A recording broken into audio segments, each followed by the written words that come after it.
Absolutely, I love you, child. When you don't have to change, you don't have to do what you love. If you put on a boy, you take off my dress. You wake up, we don't wake up, we don't wake up just. In my eyes, you're smiling. Boy, she fit me. And then she give me love and day. Boy, she got me. I'm for loving and I'm plastic. Hey, what you know? I've got big plans. If we put my wife on your husband. She said, what is it tonight about me? Woman, you're not fit change. Shut up, I love you. You don't have to change, you don't have to do what you love. If you put on a woman, you take off a bone. And if you wake up with no wake up with no. Just in my eyes.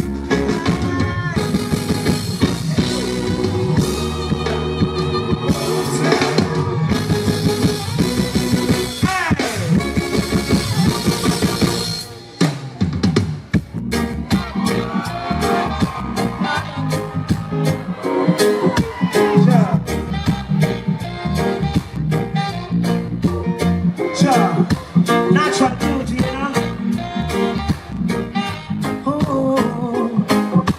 natural beauty, you know. Boy, yeah. No, I never met someone shy until I see you right, and then I had to try. Yeah. Hello, yes. Let me get my words right and then approach. Woman, me treat you like a man is supposed to. You don't have to cry. No, I know everyone can relate to a kind of special someone. She's royal, so royal. Like I said, I want her in my life. Let me ask you, in St. Lucia, who do you think cheat more, men or women? Women. Men. Yeah, I would say both. Both. I will be biased. I think it's equal. Yeah, is that a fair statement? Statistically, women cheat more because you can't really catch them. Can't catch it. Men stupid with a talk, women don't talk. Men or women? Well, I believe women, you know. Men. Men. From your experience, why would you say men cheat more? All men adults. In St. Lucia, which community would you say men cheat more? The ones from Corinth. Grizzly and Moshi. Boy in Castries, and those are living by ducks. By ducks. New York, you have New York, England.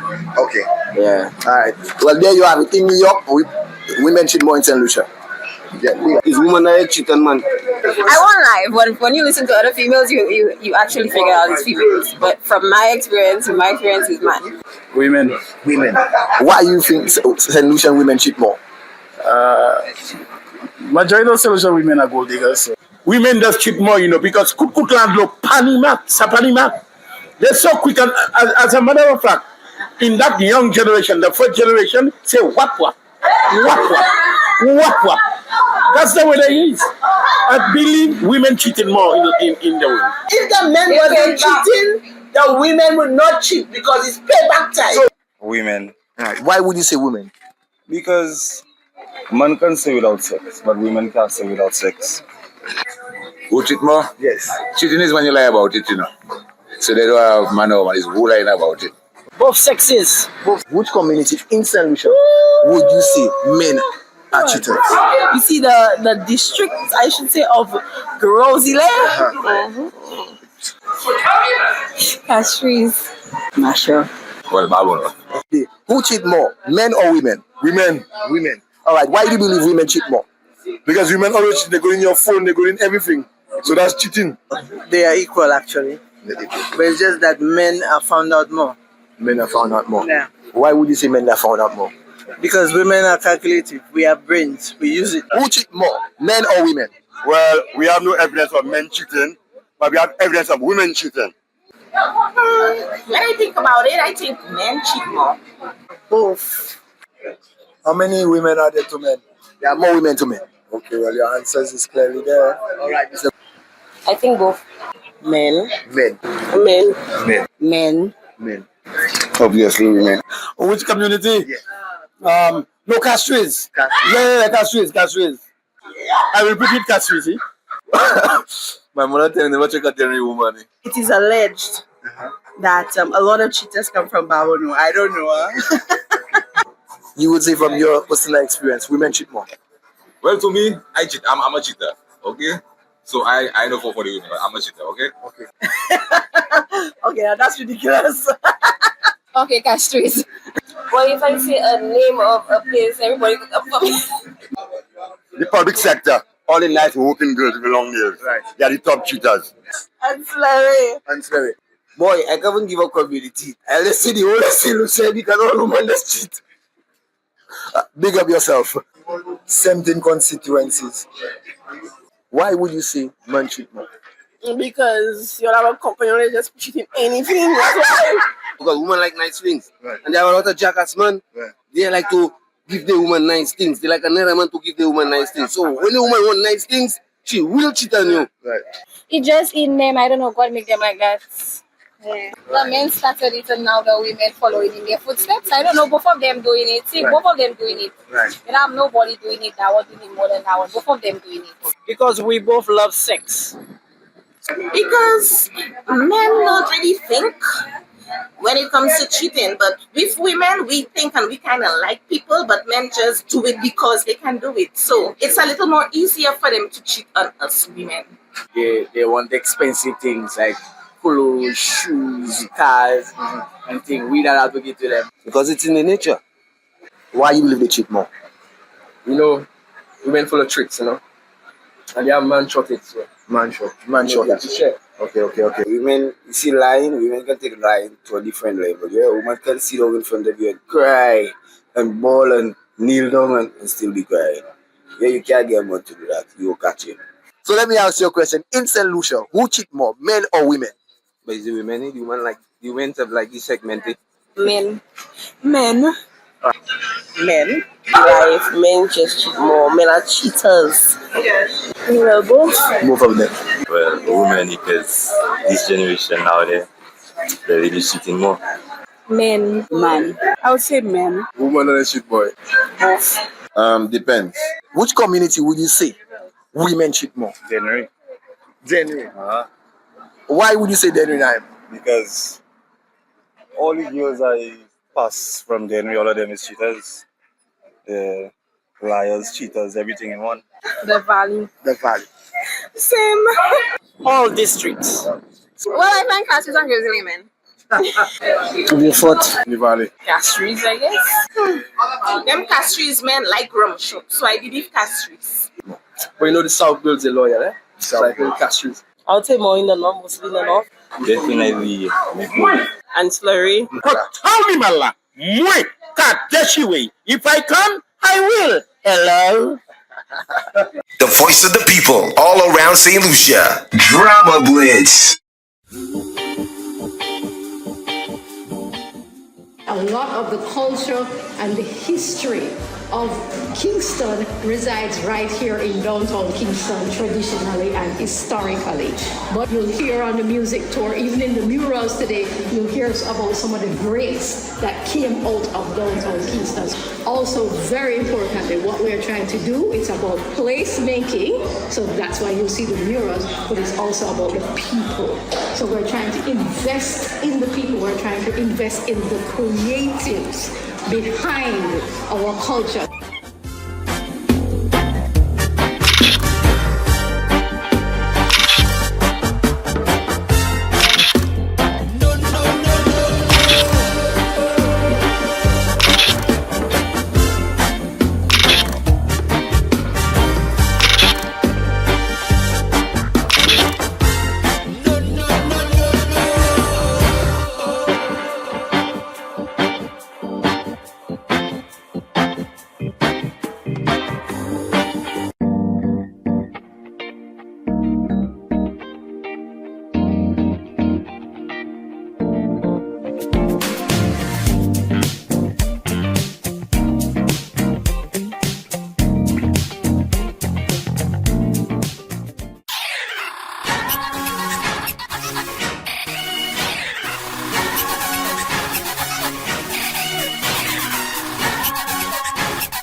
you know me, I really love pasta. I love pastas.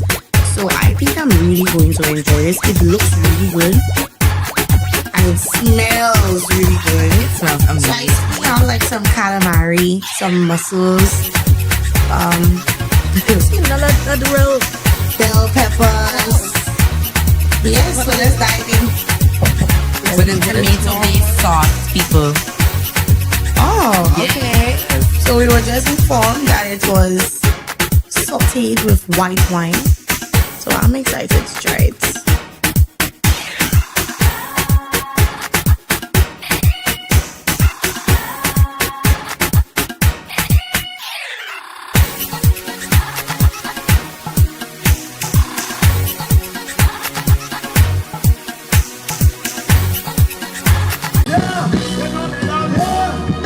You got your St. Louis come to love you. Yeah. Hey, what she wants to be like. Boy, she wants to look like. Yeah. Them girls in the magazine. She got dreams, she got things. She see herself on the big screen. She knows, do you love me? I say you're just right. Absolutely, I love you. Well, you don't have to try, you don't have to do what you love. If you put on a mind, you take off a dress. You wake up with no makeup, we don't wake up first. In my eyes, you're smiling. Boy, she fit me. And then she give me love and day. Boy, she got hardcore loving and no plastic. Hey, but you know, I've got big plans. If we put my wife on your husband, she said, what is it you like about me? Woman, you're not fit, change. Shut up, I love you. You don't have to change, you don't have to do what you love. If you put on a woman, you take off a conscience. And if you wake up with no makeup, with no just in my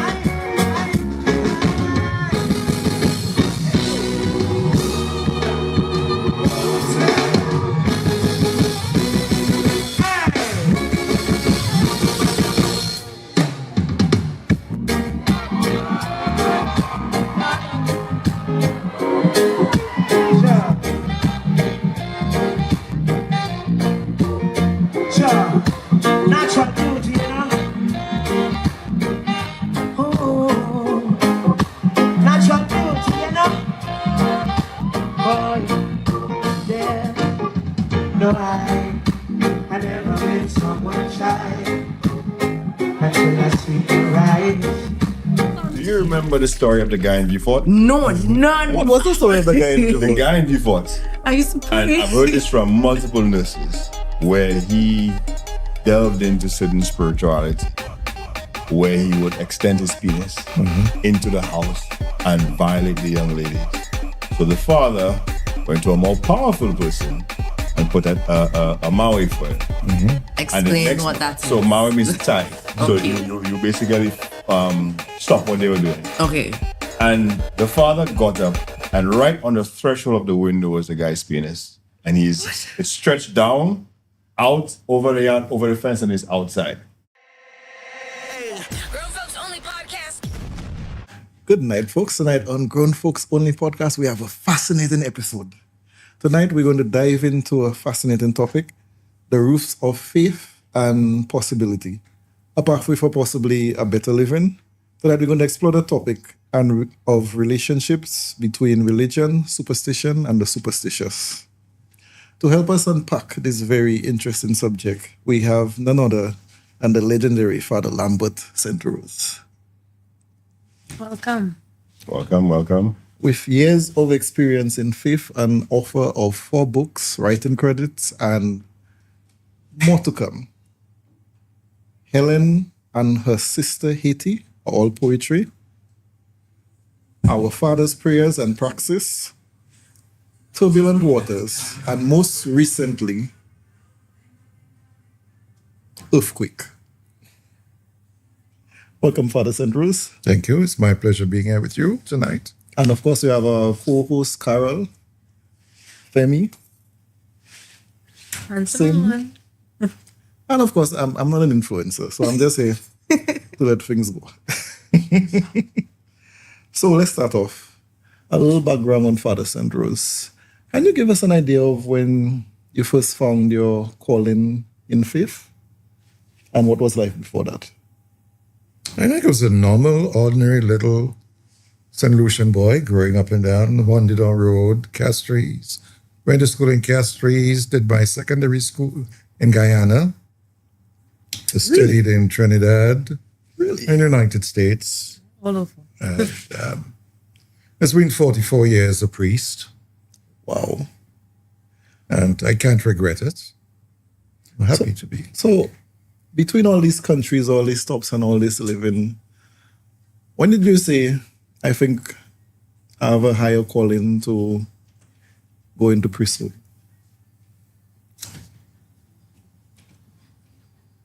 I would say this thing started about 12 years of age.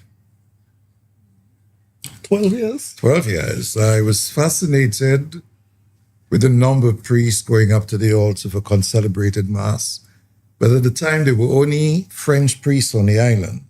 So I couldn't really identify with that until one afternoon I was running from this RC Boys school around the presbytery corner, and it bounced right into the legs of Father Barthélemy. He was all dressed in his black cassock. I looked up at him and I asked, "Are you an acolyte?" He said, "No, I'm a priest." I said, "Okay. But if you're a priest, then I'll be the next priest." Just like that? And that was it. Carol, what did you want to be when you was 12? Out of trouble. What kind of trouble? Yeah. That's all you have to say, Carol? Oh, yes. I mean, I grew up Catholic. I grew up right next to the presbytery, knowing Father Theo and all the priests. I did my confirmation, First Communion. I was an acolyte for a little bit and everything. So you have your stats. Tell me what percentage of St. Lucia is Catholics? You don't know how to answer that? No, that I don't. But yeah. Okay, Femi, what did you want to be when you were 12? Actually, I wanted to be a hairdresser. And then my father told me he can't take care of me for all my life. So I never changed that to something else because I'm too high maintenance. So what do you like about you next? I'm trying to think. I had so many dreams of what I wanted to be. At one point, I wanted to be a singer. Another point, I wanted to be a marine biologist, but I'm afraid of... It's difficult to sing in the water. I'm giving black Ariel. But yeah, I was kind of all over the place at that age. So it's really interesting to see that at such a young age, he was so confident in that choice. Yeah. I think I remember what I wanted to be. I wanted to be a paramedic. A paramedic? Yeah. That's interesting choice. I wanted to be a pilot at that age. Until I realized that you have to learn a foreign language, and Jason, no boy doing foreign language. But it's always a fascination with how can this thing defy the rules of gravity. A big piece of metal just go up in the air. First it was nightmares, then it turned into fascination. Fear of the darkness led to understanding, led to visions, led to other things. Up to now, I don't know what I want to be, but back then I definitely don't want to be a pilot. But I have a question for you, Father. Did you ever have a point in time where you had a doubt or you wavered in your path of heading to priesthood? Did you ever second guess your choice? I guess yes. When I got about 16 years old, yes, I decided, well, let me try to stay away from church. And that didn't go too well with me. I remember going to see a young lady, and as soon as I entered the door, somebody said, "Mommy, this is a priest." What is that supposed to mean? I don't know. "Mommy, this is a priest." Okay. There is a bit of an aura surrounded with the priesthood. I have some in my family and some as my friends. And I met Father St. Rose through a mutual association one day at his house, and he kind of demystified and took off some of them, and I recognize maybe it's a little bit more relatable. So in 2026, of course, our topic is religion, superstition, and the superstitious. Father, can you give us an idea of what's the lines between religion and superstition? Since some people can mix them up. This is a rather complex question, I must say. Sorry about that. First, we've got to understand who we are. Okay? Unless we understand the dynamics that work in the human person, our relationship with the rest of the world becomes even more complex. And we like the Sahara dust, we could be lifted by the wind and drift across the entire Atlantic and fall into any kind of philosophy, ideology, whatever it is that can sway our way of thinking. So, first of all, I would say a man has to understand that he's a creature of dust and glory.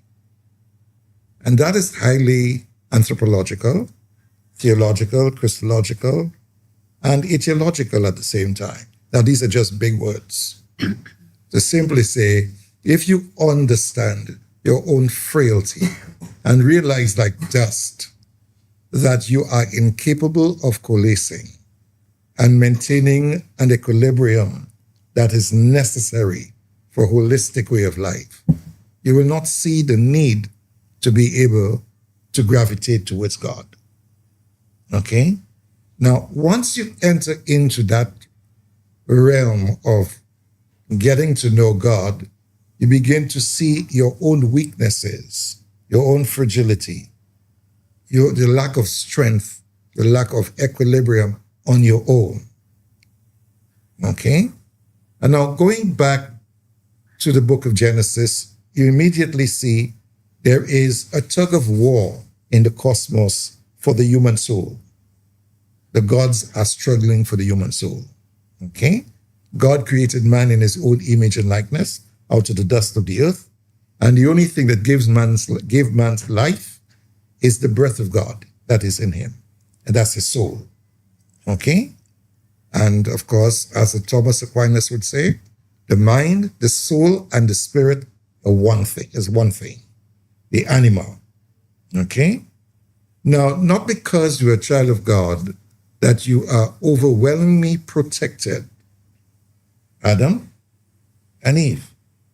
Who came after them? The devil. The devil. But Father, what is the devil? What is the devil?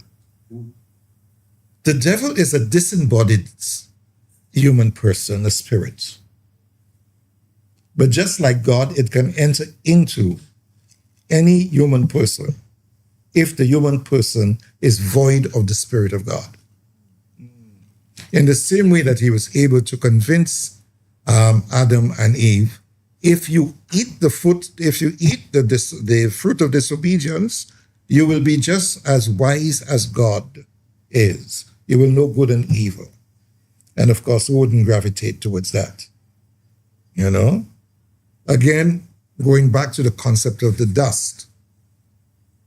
If Adam and Eve had that wisdom at the time to recognize, what are you offering me? I already have it. I'm the image of God. Analogy. I am the image of God. Why would I be looking for something outside of that context? You know? Carol, what are your thoughts on that? Well, I have a couple of questions.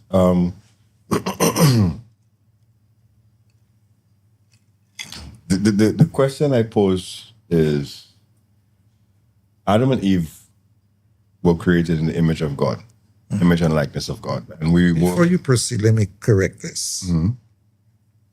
Adam and Eve are not proper nouns. They are just not mere two individuals. It is the generative concept of humankind. Okay. That's very nuanced. Okay? So Because if you read the book of Genesis correctly, when Abel killed Cain killed Abel. Cain killed Abel, And God said, get out. He said, but other people find me and kill me. So who's the other people? I've always had that question. Okay. So it's the way we read the scriptures. Okay. So they were not the only two people on the face of the earth. So hence why he created the garden to separate. That's right. His creation from the other creations. So that's the question. So the Adam and Eve as the image were created basically in perfection. But it means also that the adversary is so powerful that it knew how to sway perfection. Oh, yeah.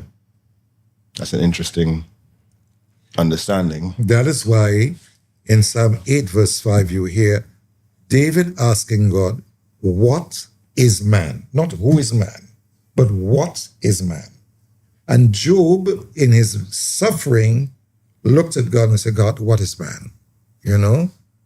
And God's response was, I made you in my own image and likeness, and I've given you power and authority over all the works of my hands. So in other words, man in himself is a very powerful creature if he remains aligned to God. So is it in his own image of likeness as a physical copy, or is it his In image as nature. his thought? In nature. In nature, okay. In nature. All right. Let me know your thoughts. I don't have any thoughts. You know, I'm understanding everything that Father's saying. I am in agreement with that. I don't have any further thoughts to add. Said one before we go on. Other thing to conversation. I think for me, as a practicing Roman Catholic, I've been brought up in the faith since I was a baby. And I've always felt somewhat of a disconnect between what the gospel preaches and living life. And when you mentioned, Adam and Eve, and they searching for more, hence why they ate the fruit and they disobeyed God. They really set into motion, I guess, the eternal nature of humankind to me. So I think what really resonated in me is that it's so easy to just sway from what God wants, especially in this modern time as a young person. Instant gratification, things readily at your fingertips. How do people kind of find that balance between their faith, whatever faith that is, and just living life, a decent quality of life, I should say? Okay. To answer this adequately, let's just look at what the psalmist in Psalm 82, verse 6 said. You are gods, but you can die like any ordinary man. Jesus again came back and reiterated the same thing in John 10:36. I tell you, your scripture says that you are gods, but you will fall like any ordinary prince and power. Okay? Remember what he said to David. I have given you power, authority, and dominion over all the works of my hands. The devil can't give you anything that you do not have. So if you do not have faith in God, then you can easily sway to the opposite direction in search of power, which will only cause your demise. Now, Jesus embodied that same nature of dust. By becoming a human person, he entered into the very fabric out of which he created us. Wasn't he tempted? Yeah. Yes. Like all of us? And the devil knows exactly what we want or what we may be craving for. After 40 days and 40 nights, he said, down and look at Jesus, sir. A man must be hungry, boy. I just feel the same way too. And I know he can't say no to food. All myself scratching right now. So you know what? Let me go after him and tell him, look, boy, there's stones there. Let me see your power. Change them into bread. All right? You say you're the Son of God. You have power. I've given you all the world. The world is God's own. I'll give you all the kingdoms of the earth. All of this belongs to God. Yeah. So what is God? What are you offering that I don't already? It's if your mind is not focused on the power that God has given to you, you're done. You know? In Turbulent Waters, there is a chapter of this man and his wife, whom I met in person. Okay. We would hear these two daughters screaming every night. And nobody in the village ever went to their rescue until something happened. And I had to intervene. And when I entered that house, I thought it was a pigsty. Okay? The mud outside was cleaner on the floor on the inside. The curtains in the window were on threads. They were on a bare spring bed without mattress, nothing. What they cooked from, what they ate, I don't know. Okay? Until I started interviewing these girls. And I had to take them to the mental hospital. Here was this man selling his two daughters to the devil every night, who was physically abusing them every night. And when he couldn't get hold of them, he sent a wife to see me. And I said, hell, you're going to tell me the story. I got on and said, only because the devil told us they'll get us rich. And I said, hell, woman, look at your state. Look at your age. How long have you all been doing this? Depuis nous t'es tout petit, t'es jeune, nous commençons au savent. Avec juste toujours poco wish.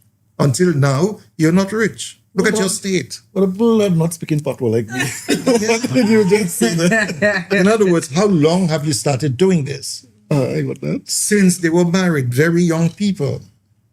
Okay? They sold the blood of their children to the devil. They allowed their daughters to be used by the devil in the hopes of getting rich, and they never got rich. They died poor. You know? So the reality of Satan, the devil, and human interaction is something that has become very practical in St. Lucia today. You know, I always talk about power. And I'm going to speak outside of myself. And I could hear people saying, like the madman we saw dancing in the street a while ago, if I have so much power, why does the average person not seem to have dominion over their very mind and focus? Because we don't know what they tampered with. So you mean to tell me I still paying for things because I know what I should be doing and ought not to be doing, and I still find my hands doing it? It's distraction. What are you distracted over? Distraction.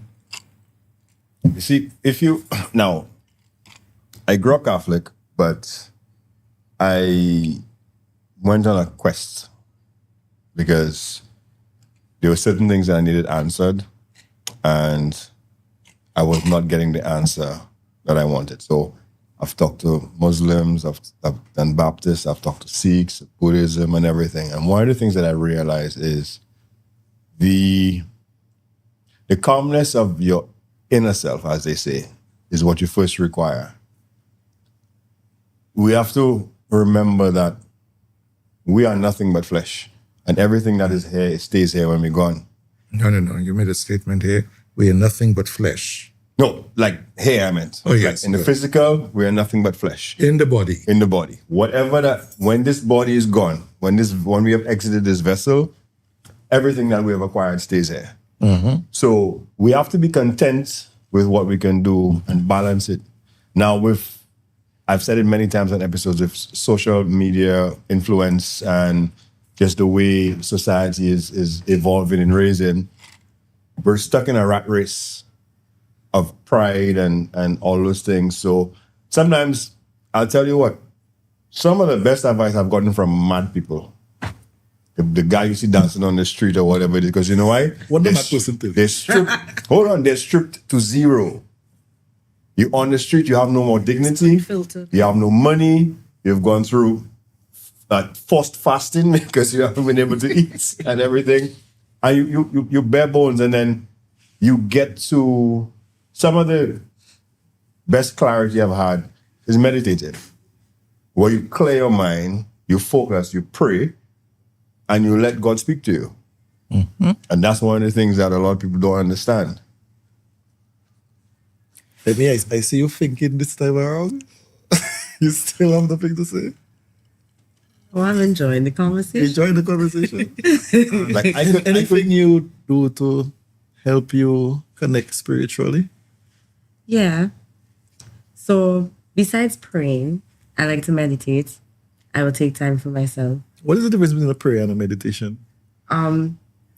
So there's different ways to meditate, in my opinion, and meditation can have different forms. You could have music, light music in the background, clear your mind. You can think of nothing and just sit in silence. All these things are some parts of meditation. You can also pray in silence. You don't necessarily have to say everything out loud. And I don't know about other people, but yoga normally helps to calm. Like, that's always been something that I liked doing. And besides the physical aspect of yoga, the breathing techniques that you have to use in order to achieve certain positions and poses in yoga, it helps with meditation. It helps with calming yourself and being one with yourself, if that makes sense. Okay. All right, Father, have you ever come across in the past decade any situations where you yourself have found your faith waning based on what you've been seeing in the world these days? I want to say that no. I do not think that I've ever had a faith crisis as such. What I went through after my diaconate ordination was a moment of depression. And it was one of the most trying times for me. Not that I did not want to continue with the priesthood, but that to me, I felt I was not sufficiently qualified as yet at that point. And thank God I had a good bishop at the time. I walked into his office and he looked at me and he said, "What do you want to do?" And I said, "I would like to go and see my mother." And he said, "Book the flight." And I went straight to the travel agency and booked the flight and said, "Bishop, the flight is paid. I'm leaving tomorrow already." And I went away for an entire month. And I spent that entire time in prayer. And they were singing Psalm 120 when suddenly I just came out of this depression. And I said, yeah, that's what I'm going to do when I get home. That was it. We find ourselves, no matter where we are, once we remain connected to God. The fact is, even if he says, you are gods, but we are not independent gods. We remain gods only when we're connected to the powerhouse, who's God himself. But are we ever really disconnected, or are we fooled into thinking, like in the original sin, that we lost the connection? I think given the present situation that we live in St. Lucia today, and in the world by extension, there is a heavy emphasis, and it is a deliberate, how I would put it here, is a conniving duplicity, I would say. Those who are doing it are very much aware of what they're doing. It's a heavy emphasis on desocialization. where the politicians are engaged in a very destructive approach to elections. It's about winning elections at any cost. And people live on propaganda and accept it as truth. And like the Sahara dust, we gravitate towards color, propaganda, and rely on the evidence of what we believe is truth. And we have lost the sense of individual and collective ability to rationalize. And so as a result, we disintegrate into a sort of animalistic state where we tear at and break up each other, destroy each other, kill one another. Families are fragmented and so forth. Religion is not so far from that too, because many of these new religions coming on board in desperate need for membership will continue to spread the same propaganda in a different way. Turn and twist and manipulate the scriptures. And those of us who lack the basic understanding of the scriptures get fooled and we drift like sand. We fragment families, we destroy the society in which we live, and we think we're doing something good. So it's a double process of desocialization taking place. All right, what's the production I say from you? When you're talking about the new religions and stuff that come about and they have their own way of spreading their propaganda, I remember an experience, so I say an experience, that's the only word I could really use, where some friends of mine were being exposed to a new religion. That's what I have to call it, a new religion. And it was supposed to be so by the letter of the scripture that they imposed the thing, how men head not supposed to be shaved or no haircuts and that kind of stuff. Women head supposed to be covered. So they had all those principal elements in it based on scripture. And one of the most zealous persons I knew that was involved in the faith, right? I kid you not, today, he's far removed from what it was that he was portraying at the point in time. So I don't know if in some of the persuading of the individuals that persons fall into it just because they're looking for something to cling on to. And when they find it, they go into it and they go into it so zealously that even without having a full understanding of what the actual religious movement is asking of you, they go into it so zealously, and then at the end of the day, that when they are like taking a drug, they get a high and they crash. Right? So I don't know how you want to qualify those things. Do those things fall under, from your vantage point, things that are against the Father himself, God himself? Would you categorize those religions that still use the scriptures to try to draw you to him, but yet still that when they teach, they don't teach in a manner for persons to draw closer to God, but teach in a manner for persons to draw closer to their religion? Membership. So how would you qualify those kind of interactions? In other words, I don't call any denomination, but does that actually cause persons to move away from him more than it's supposed to? Let me give you a personal example. I was sitting on my sister's veranda in St. Croix, and a group of non-Catholics strayed into that veranda, and they began having a conversation with me. And I played the ignorant. I said, I know nothing about the scripture. And everything they said, it looked like I was just gulping it down. And they were they continued to barrage me for a whole hour. And I listened for a whole hour. And then I turned the tables on them. And I started asking them about the scriptures, and they said, I thought you said you knew nothing about the scriptures. And I started to laugh. And I continued the discussion. And then finally I asked them, do you know who I am? He said, no, sir. I said, well, by the way, I'm a theologian and a Catholic priest. Oh, excuse us, we are so busy now, we must go. So they knew exactly what they were saying was not the truth.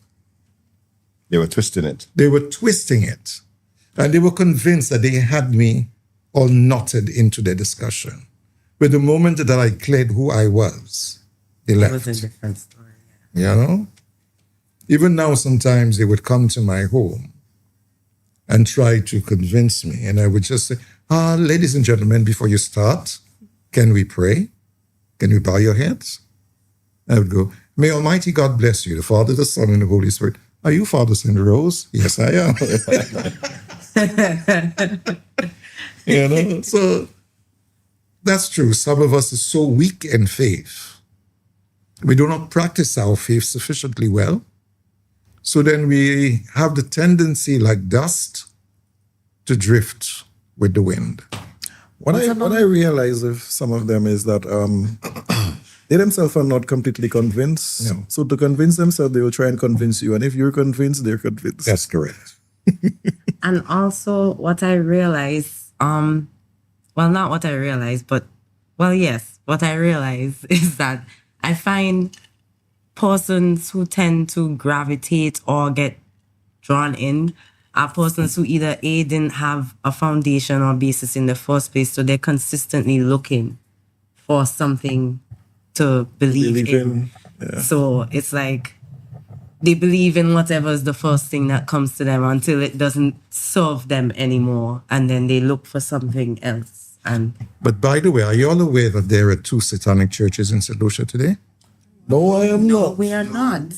But yes, there are satanic churches in St. Lucia today, right in the heart of Castries.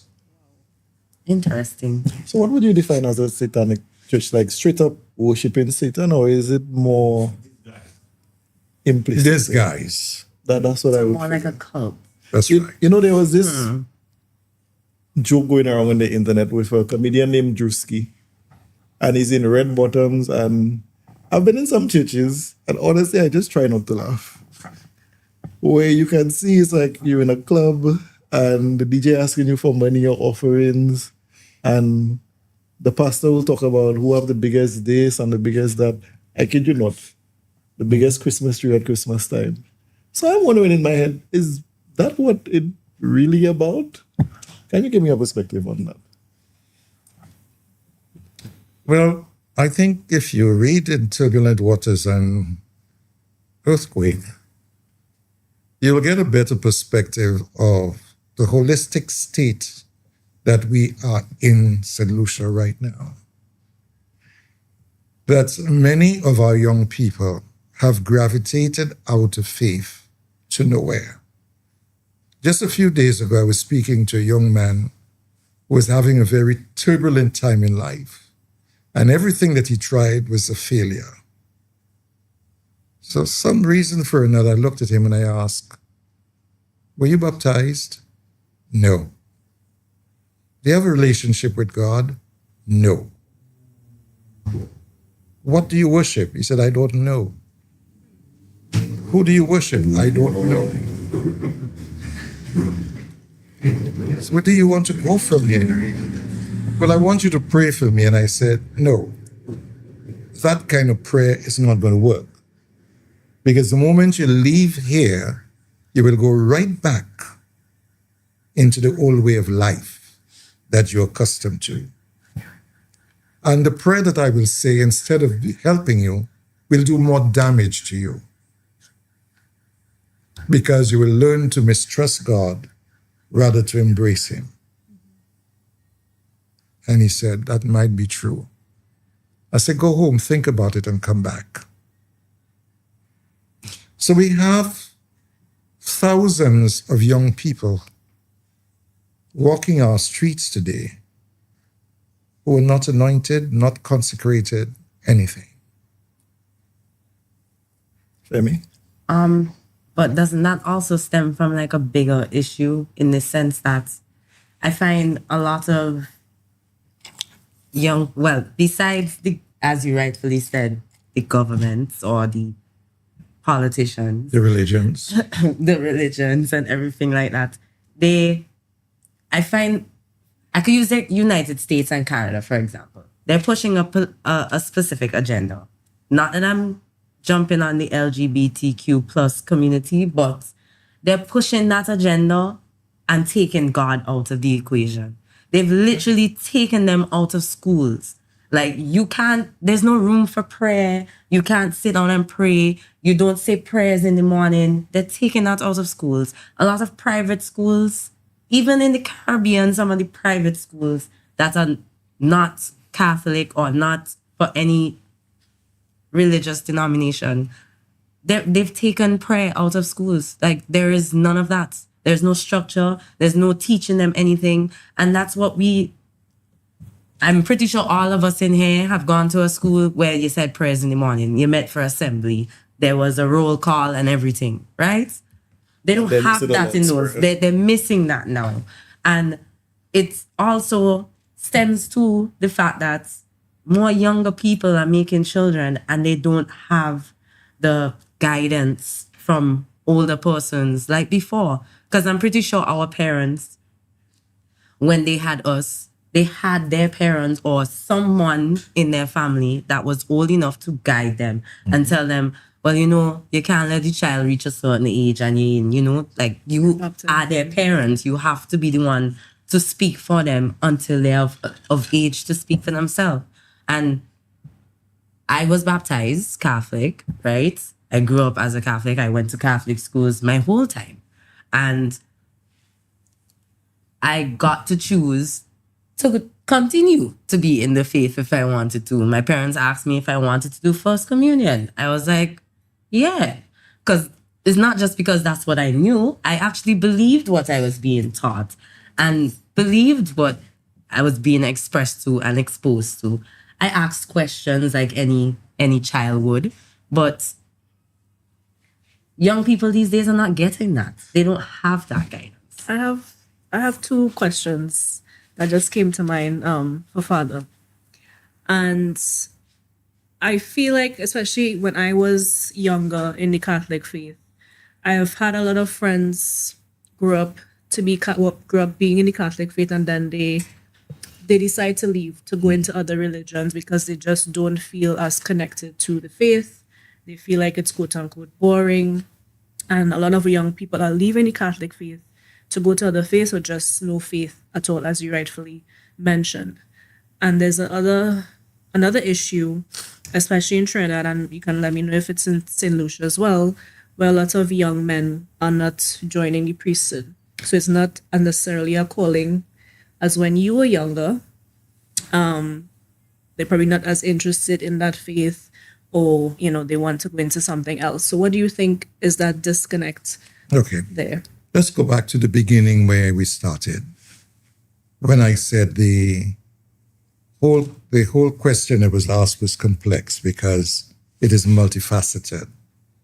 The difference between religion. The anthropological man left to himself is like pure dust and will drift according to the winds of philosophies, ideologies, etc. A man becomes more central and focused when he recognizes that without God, he's likely to stray. The story of the prodigal son is a telling example of this. When he asked his father, look, give me thy share of my property, and let me get the hell out of your house. I'm going to live my life the way that I want. He ended up in a pigsty. And he was forced by circumstances to go through what is called a metanoia experience, which is a metacognition journey, a pilgrimage through the soul, the mind, and the spirit to recognize the loss and depravity of one's dignity. I have lost my integrity and dignity because I have strayed from the Father. So now I'm going to get back up and I will go back to the Father. I will regurgitate everything that I've done wrong and ask him, could you please bring me in? Take me home again. And the Father took him home without any questions, washed him up and so forth. And now he's reintegrated into the family. That takes us back to the point where I said, we cannot be God, we cannot be good unless we remain connected to God. We will always stray. Okay? Then we have to look at the purpose of Christ coming to fulfill the question, to answer the question that David asked so many years ago, and Job as well. What is man? Man finds his purpose and his glory, as Jesus says, unless you are born again of water and the Spirit, you cannot enter the kingdom of God. In other words, you cannot experience the fullness of your glory and your dignity. That is why the Father washed the feet of the prodigal son, to reinstate him, to wash him, cleanse him, okay?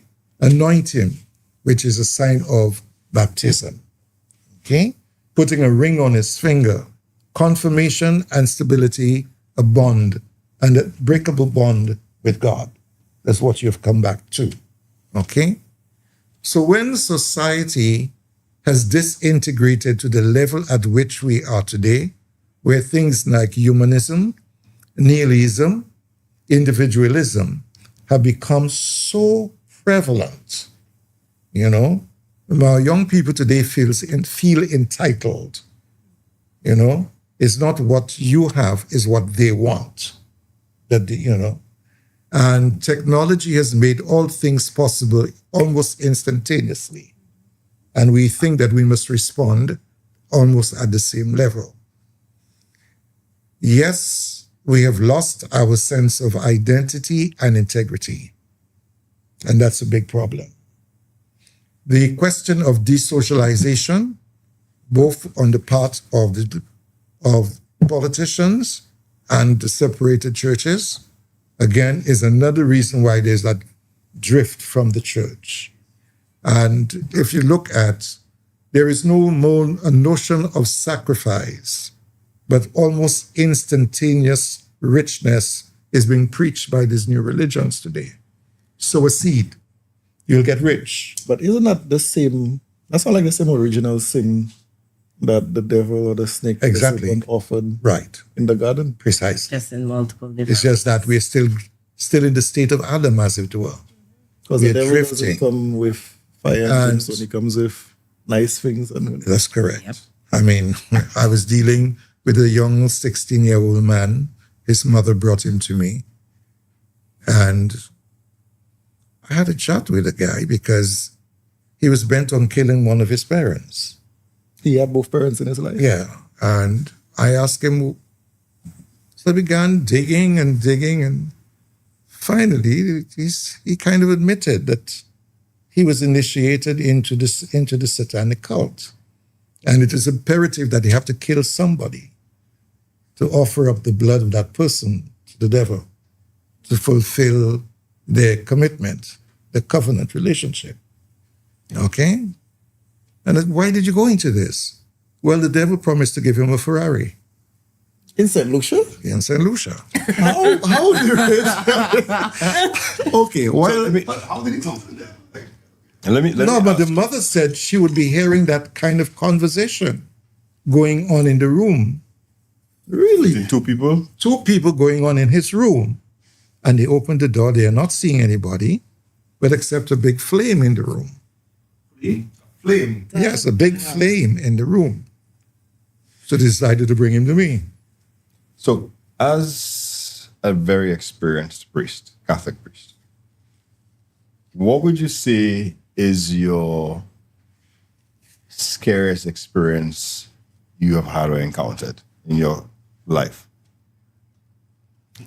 I would say the first time that I had to deal with this, when a woman brought me a baby and she said the baby's seeing a spirit. I was in church having choir practice with the choir at the time. My immediate reaction was to run. To run. You know, I run. And I went to my office and I sat there and I had a quarrel with God. Why did you do this to me? I know nothing about this. You know? I went on ranting and raving for almost about an hour with God in my office until something said, you better get up and go back to the church. Get the old ladies there to come and pray the rosary while you are attending to this person. You know? Wow. Now, I want to go a little bit into folklore. Let us get her question completed. Okay, let's get it completed. So because of this state in which we have fallen into, you will think even the priesthood has now fallen into question. Yeah. And it's not only in Trinidad, not only here, but worldwide, except for Africa, India, and these other places where the vocations seem to be mushrooming. That's why a lot of them are coming. Yes. Now, wherever wealth increases, spirituality takes a blow. I've noticed that. Because people tend to think that the answer is in materialism, but it's not. If you have a love for God, nothing is too much to let go of, to embrace God and the people. Okay? There were times when I would have said to myself, oh, I can leave the priesthood. But when you think of it, you ask yourself, if I do, how many people are going to suffer without the Eucharist? Okay? About a week ago, I had an experience that threw me off balance. I went to anoint this lady, and we spent an hour laughing and joking. And it was the happiest moment I ever had. Here was she lying on her dying bed, and we spent an hour joking, an hour laughing, having fun, you know? Until I said, do you want to be anointed? She said, what do you think you come here for? For beauty? You know? So I decided. She said, well, you know, I hear my confession too. I said, okay, I'll hear your confession. And then anointed her. I was sitting planning a funeral in my cousin yesterday, and he said, do you know so-and-so died? I said, no. Died quietly, peacefully. You know? And anytime you see someone die like this, you know that soul is in the hands of God. As the book of wisdom says in chapter 3, verses 1 to 9. The soul of the virtuous in the hands of God. No torment shall ever touch them. In the eyes of the unwise, they may seem to die. They're leaving us like an annihilation, but they are at peace with God. They're at peace. All right. Yeah. We're going to a little bit of folklore. Touch on very interesting subjects that I wouldn't have to bring up again.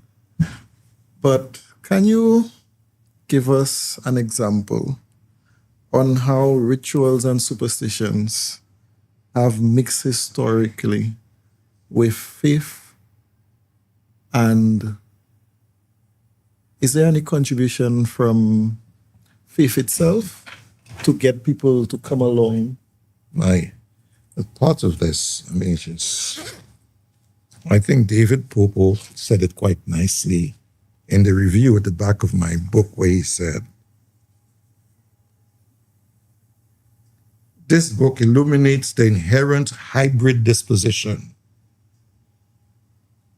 of duplicitous churchgoers who, in their divided loyalties, manage to serve two masters while remaining undetected by the wider public. Only their victims perceive and endure the moment when the pretense of their virtue collapse into an unabashed evil. It exposes the concealed fracture with the life of faith, and where ritualized devotion often becomes the very disguise of their corruption. So that's the mask they wear. And that's right. I always find people who tend to put it on more probably have more to hide than the average person. So they put on armor. Oh, yeah. Now, I wake up one morning. It could also be a protective mechanism too, right? It's a protective mechanism, you know? It's a conniving duplicity. Yeah, for those of us that don't know, duplicity is another way of saying falsehood or lies. That's right. So they giving you one thing, but they actually mean something else. In fact, they know that they're duplicitous. They understand it very well. They show you one image, but it's really different. Now, in one of my parishes, in fact, I had that person encounter with one of these individuals who insisted that she was going to kill me. Okay? What you do the person so for them to kill your father? Well, I didn't know she was one of those who were duplicitous until I made a statement and she sold herself. You know? And she was really deep into this thing, but was always at the forefront of everything in the church. You know? And that individual appeared to me live and in person on my hospital bed in Martinique. And they were from here? Yes, live. And threatened to embarrass me in the presence of God. And I said to her, you go back and God will deal with you. So she tempted you? Not tempted me. She threatened him? No. When I say tempted, I mean she tried to drag you down. No, she couldn't threaten me down. But when I came back, she was on her dying bed. Wow. On my dying bed. Yeah. Now, I've always wondered, I've heard of exorcisms, and most of our first encounters with this practice is the movies. On our way over, we are speaking about the original Exorcist movie. Mm-hmm. And I wanted to know if there's any correlations between this movie and what you have seen. So I get up one day and I think my child, my brother, my partner is possessed. What do I do from there and how would you handle it? Exorcism is not just a hocus pocus experience. It's not about working miracles. Exorcism is about what I spoke of a while ago, a metanoia, which means a journey back into the soul, into the mind and the spirit. The devil cannot enter into you. No evil spirits can possess you unless you have opened a personal door in your life. Is it most time because of loss? You're lost. Hmm. And if you have opened the door, then very likely you're going to be attacked. Now, some of these doors are very, very easy to open. With the kind of illicit sexual relationships going on in our country today, it is very easy because that is where Satanism ritual starts. Okay? The rite of initiation is through sexual act. Really? Yes. Don't forget that sex is not just a simple thing. It's a metaphysical relationship. And by the sharing of each other's body fluids, whatever is in that person comes into you. Vice versa. All right? Now, somebody may, out of no fault of theirs, end up that way without even knowing. And by the time you check if you're promiscuous, you have infected so many others before you know. Okay? So when you come and say, Father, I have a spirit, things have me troubling, you don't expect the priest to start praying on you one time. We have to take a journey through your history. Where did you go? What did you do? When did you fall? How did you fall? Well, etc., etc. It's At that point, are they truthful with you, or do you think they might be putting on a show? Well, the longer you take to be truthful is the longer you take to be delivered. Sometimes one exorcism can take a year or even more. The longer you hide, the longer it takes for you to be delivered. And is there a chance of the spirit phenomenon jumping from the person to the priest? Well, it depends on the state the priest is in. The same things apply. So that's right. Also. Now, you know, it's funny. I remember seeing a movie called, it's not The Exorcist. What's that other one? The Conjuring. Now, I was talking to my co-workers when I used to work at another lab about it. And they would say, oh, they don't watch these things, this demon, whatever. But I told them, have you ever watched it and try and figure out, like, what's the message behind it? They say, no, it's about demons. I say, the message I get from it is the spirit always comes after something traumatic happens. Mm-hmm. And you have a deep longing inside of you. Like open doors. Open doors. This is just like what you said. And like one story was a young kid got hit by a vehicle and died. And the farm couple, he was on a farm, an older couple, they had so much trouble making that one child. When they finally made the child was taken away from them. And then weeks after, they would see the child running around the house. Mm-hmm. But it's only halfway through I'm getting goosebumps just thinking about that. But it's only halfway through the plot they discover that that's where the demon entered. No. That was the first exposure. Now, that could not necessarily be a demon. Sometimes people come and they say, Father, I have demons, I have spirits in the home that are troubling me, things are misplaced here and there. Did you have an abortion? So it might be a misplaced spirit.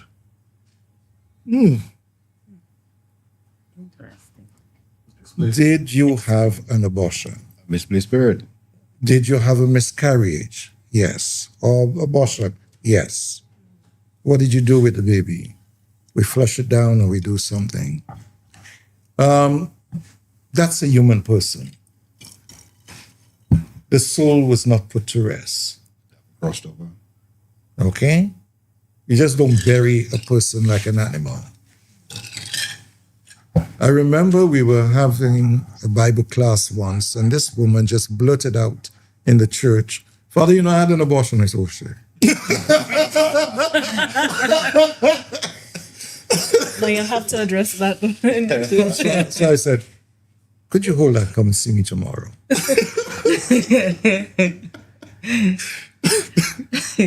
She came the next day, said, well, you'd have to bring your husband with you. Came and we had a talk and so on. I said, you need to baptize that baby. But how am I going to baptize the baby there? I said, you will receive baptism on behalf of that child. And then we are going to put the soul to rest. While we were having the baptism, the smell of a new, fresh-born baby just entered. And she moved. And I asked her, what did you move? She said, I smelled the baby was by me.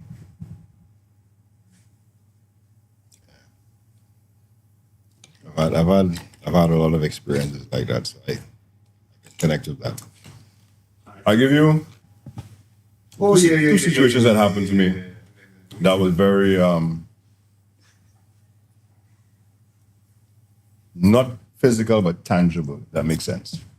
When I was like visceral 19, 20, I had a little crisis where I was confused with religion and everything, and I went searching, reading about the different religions and everything. And I came home one day from Shamrock. I showed my age, but it's okay. Showed my age from Shamrock. And I went home and I said an angry prayer. I questioned God because I've always understood and always known that prayer is very important. And I said an angry prayer, questioning God, like, you know, what is this all about? Like, what is life? Why are we here? Like, whatever it is. And I went to sleep. And I woke up. And how I'm saying it is how I felt. I woke up. Everything is pitch black. And there's a glow of light behind me. Spinning around, the light just keeps coming from behind me. I cannot see my hands or legs, but I'm feeling my body. And then in the distance, stars, I would say, or orbs floated towards me. And I know I'm hearing them speaking in multiple different languages, but my brain is translating them to English. And people are asking me, where am I from? What year? Do I know this person? Whatever it is, right? And then two other balls came closer to me. And it was my grandma and my grandfather. My grandfather said, hello. My grandmother said, Carl, this is all we can show you. But there's no hunger. There's no thirst. And this is all we can show you. So I'm like, okay. And then all of a sudden, this massive orb from behind comes. And all I could say is the voice is androgynous, but the voice was so powerful, it sounded like a whoop, whoop, whoop, whoop, whoop kind of noise. So I'm wincing to try and hear it. And it says that it stops. And then my grandparents are like, okay, well, we have to go now. And then the orb starts floating back. So in this state, I'm like, no, but wait, I have more questions. So I try to move forward and I sit straight up on my bed. I'm like, what the F just happened there, right? I'm like, and I smoked heavy at the time. I went outside in the balcony, I smoked a pack of cigarettes, I watched the sunrise, and I'm like, what the hell just happened, right? Later on in life, I understood what had happened. And then one of the very sad experiences with Happy is that my aunt, basically as my mom, she took care of me from a baby. Mm-hmm. And I went to see her on her deathbed. She was dying of cancer. And when I went, I'm like, I don't like those last images in my head of in the coffin or that, whatnot. So I remember calling my dad in the room and telling him, like, look, I can't go back and see Auntie Maria like this anymore. So this is the last time I'm coming here and see her. I kissed her goodbye. It was a Saturday. I went home and I'm lying down on my bed reading. And the strongest scent of my aunt's bedroom came into the room. It distracted me from my reading. I'm like, so I sat up. She died. I'm sniffing. I'm like, and then all of a sudden it hit me. She passed on. Mm-hmm. I went outside. I was walking out. My phone rang. I said, answer the phone. That's my dad. They're like, how you know that? This is my father. He called me, told me she passed away. Was it, I went through a depression and everything but that, like, I've talked to other religions, like the 70s and the Jehovah's Witness, and I can't remember which one of them tell you, like, the dead can't speak to the living and all those things. And I'm like, that's nonsense. The experiences I have had in my life, that's nonsense. Prove that that's at all. I always equate those things to the fear of loss. Well, or not accepted. I went into a depression after my aunt passed away. Mm-hmm. And I started drinking heavier and smoking heavier. And I remember one that I had a dream. I'm standing up with a bear in one hand and a cigarette in one hand. And there are vehicles. And our friends on top of the vehicle, and we're laughing and we're talking. And all of a sudden, I look behind the vehicles. And my aunt is just looking at me, disappointed, but looking as healthy as possible, right? And she's just looking at me. Now, I know her well enough to know what that look means, right? She's like you know better. And I look at her, and I look at my hands, and I look at her, and I wake up, and I'm like, all right, I get your point. You understand? I understand the message you are giving. But I could sit down here for 2-3 hours and tell you things that I've seen and been through that would make you feel like I'm crazy. You're not crazy. But you know what I mean, So because trust me, you're not the only one that has experienced. I'm just completing a book on this. Mm-hmm. Man of Dust and Man of Glory. Okay. Oh, you gave us a title earlier. Yeah. Man of Dust and Man of Glory. We look at just this and we think that's all there is to mankind. But there is something much deeper in us. At death, only this thing shuts down. And the soul takes its freedom to that point where it transcends and become what it used to be before in the presence of God. That soul never dies. In times of trouble, these people come back to us. The day we are dying, they come back to meet us, to travel with us. Okay? We saw that with Jesus, with Moses and Elijah on the mountain of transfiguration. To prepare him for his death and to quell the scandal of the cross among the disciples, they came to prepare him. I remember my eldest brother, before he died, he said, Auntie is coming to meet me at 3:00. She told me so. Well, we didn't take him on. But he kept on insisting, Auntie will be here at 3:00. We were all standing around him. We took his watch off his arm because he kept looking at the time. He's waiting. He's waiting. And at 1:03, he went off like a light. Just looked at us, goodbye. Gone. You know? So that communion between the church redeemed and the church of sinners is in progress. The saints of day are praying for us. They don't go upstairs to rest, you know. Prefers the rest of the day. We tell them rest in peace so that don't come and trouble us. All right, voice of production, let's hear from you. All right, so I just wanted to bring it into how non-believers and them persons will perceive some of the experiences. So I'm asking a question from that aspect. For example, you give the reference of your older brother when he passed, that he said, and he will come and meet me at 3. A doctor might see that he might be delirious just because he might be on meds or so on and so forth. They might explain it in that manner. And I also meant to ask that question, why did you take the 2 girls to the mental hospital as opposed to performing or praying with them to get them, you know what I mean, using the religious process? We had to find some kind of security and protection from them, and to make sure that the doctors had a good examination of them, because they needed that. Okay? They needed that, first of all.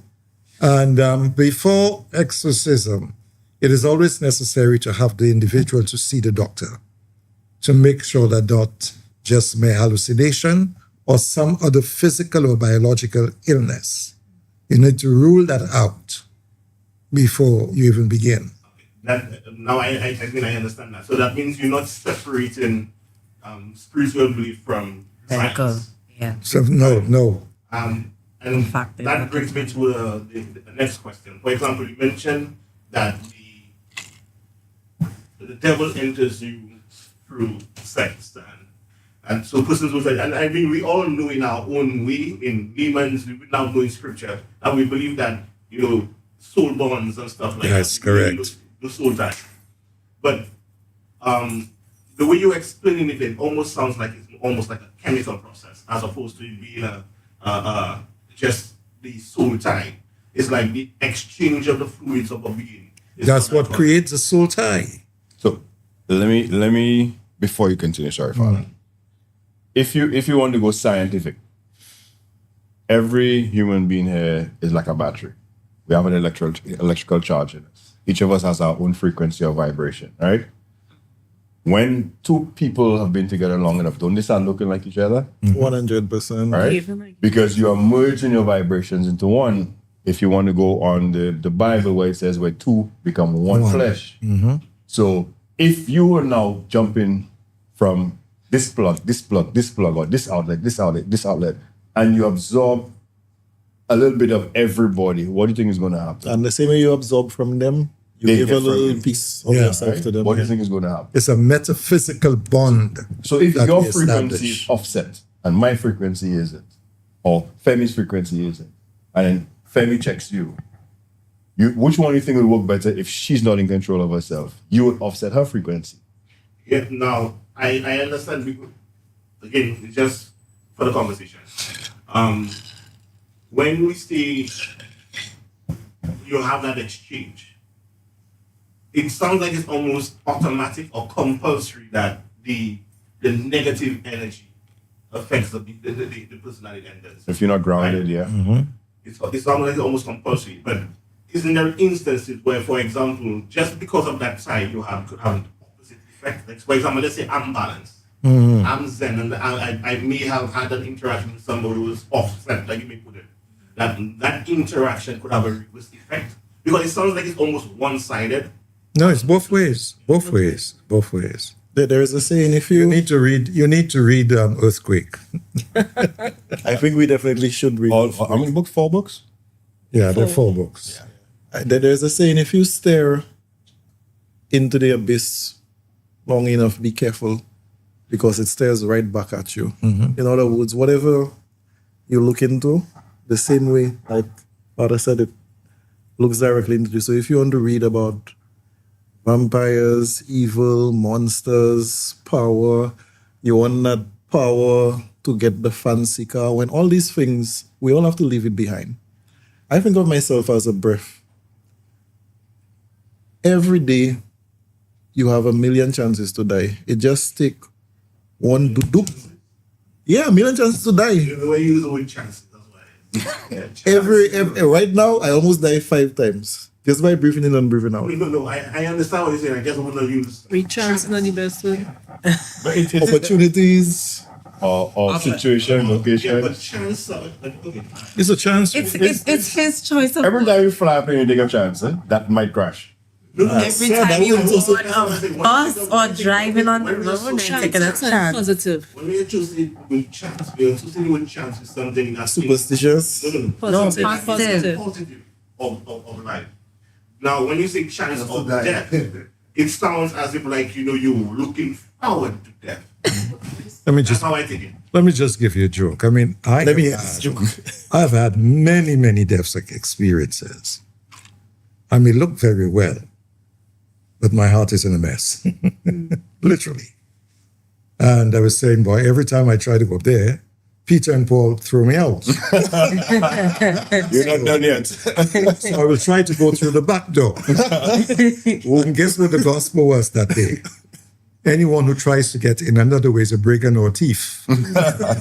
So I said, God, no, I don't want to be either.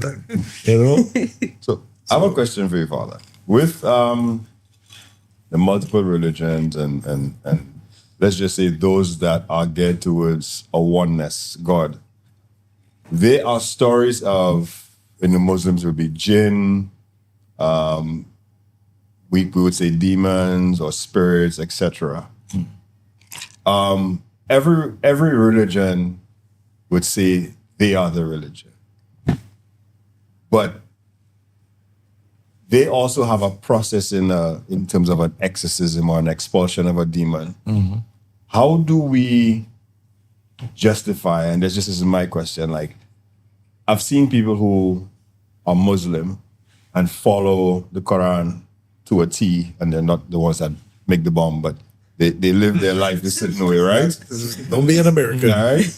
I mean, so not the extremists, all right? Right. The devout, righteous living. And I've seen people, the Jewish and the Torah, and we have Catholics, and then we have the multiple versions of the Christian Bibles. And was a guy named that made the people drink the Kool-Aid in Guyana?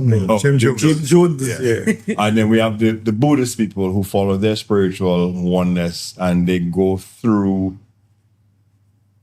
their prayers, meditation, where they come and send out their thoughts and whatnot. How do you justify to yourself as a human being that the path that you have chosen or the one that resonated with you is the correct path? Okay. Even before Christ came, there were religions. Mm-hmm. In Africa, you had many African traditional religion, vestiges of which are still in existence in various parts of the Caribbean. Mm-hmm.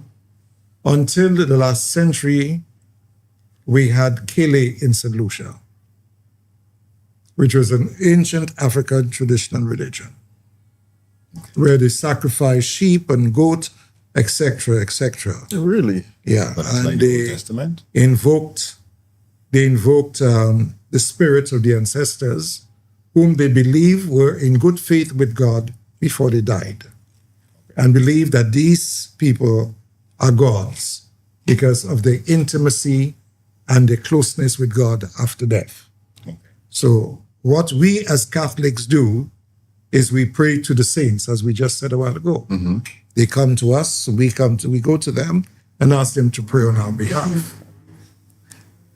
In Catholic teaching, we ask that when missionaries go to a new country, that they do not start imposing our religion on these people, but rather learn from them what is their first experience of God.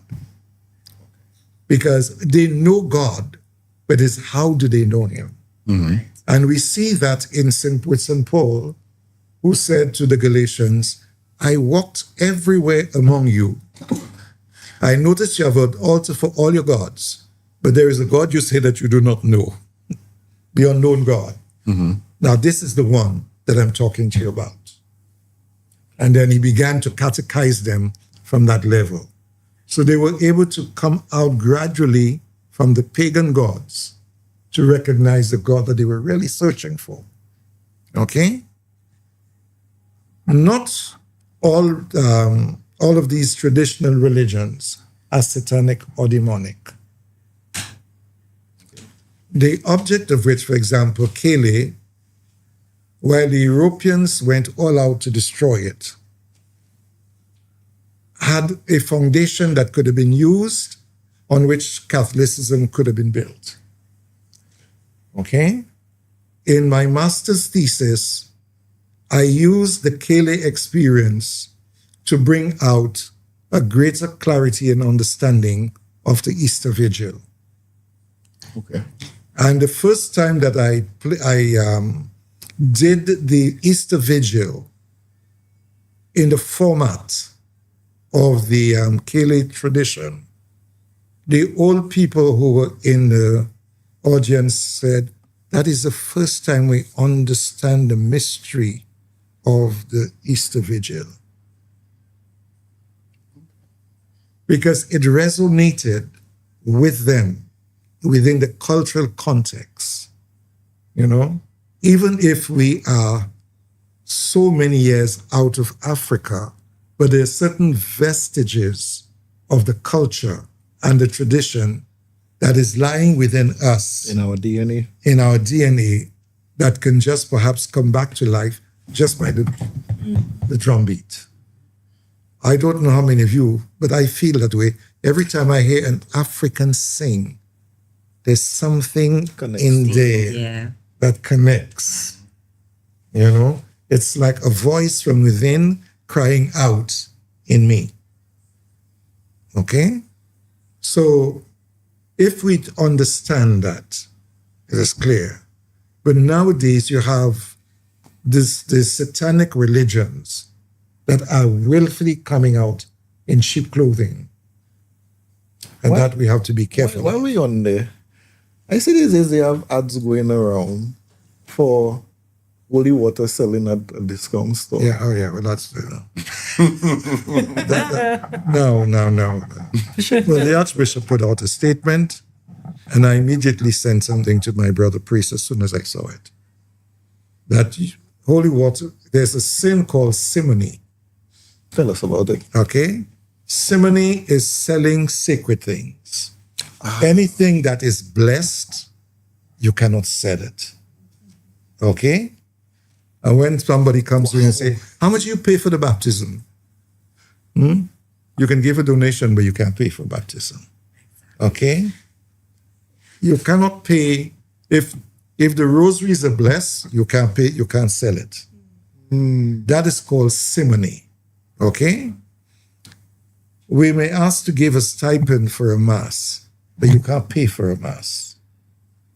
Okay? And it has to be the bare minimum, maybe about $20 or something of that sort for a mass. Okay? And that will go to be said in right, and that will go towards the bread, the wine, etc. But you don't pay for any of these sacraments. So you can't come to me and say, Father, sell me a bottle of holy water. That is simony. Okay?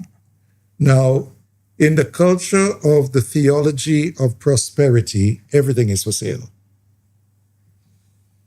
Okay? You go to the guys, the higher the prayer, the higher the price. Now that's simony.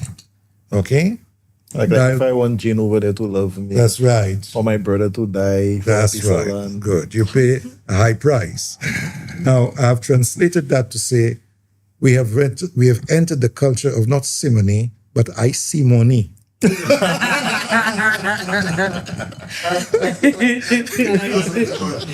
it. I see money.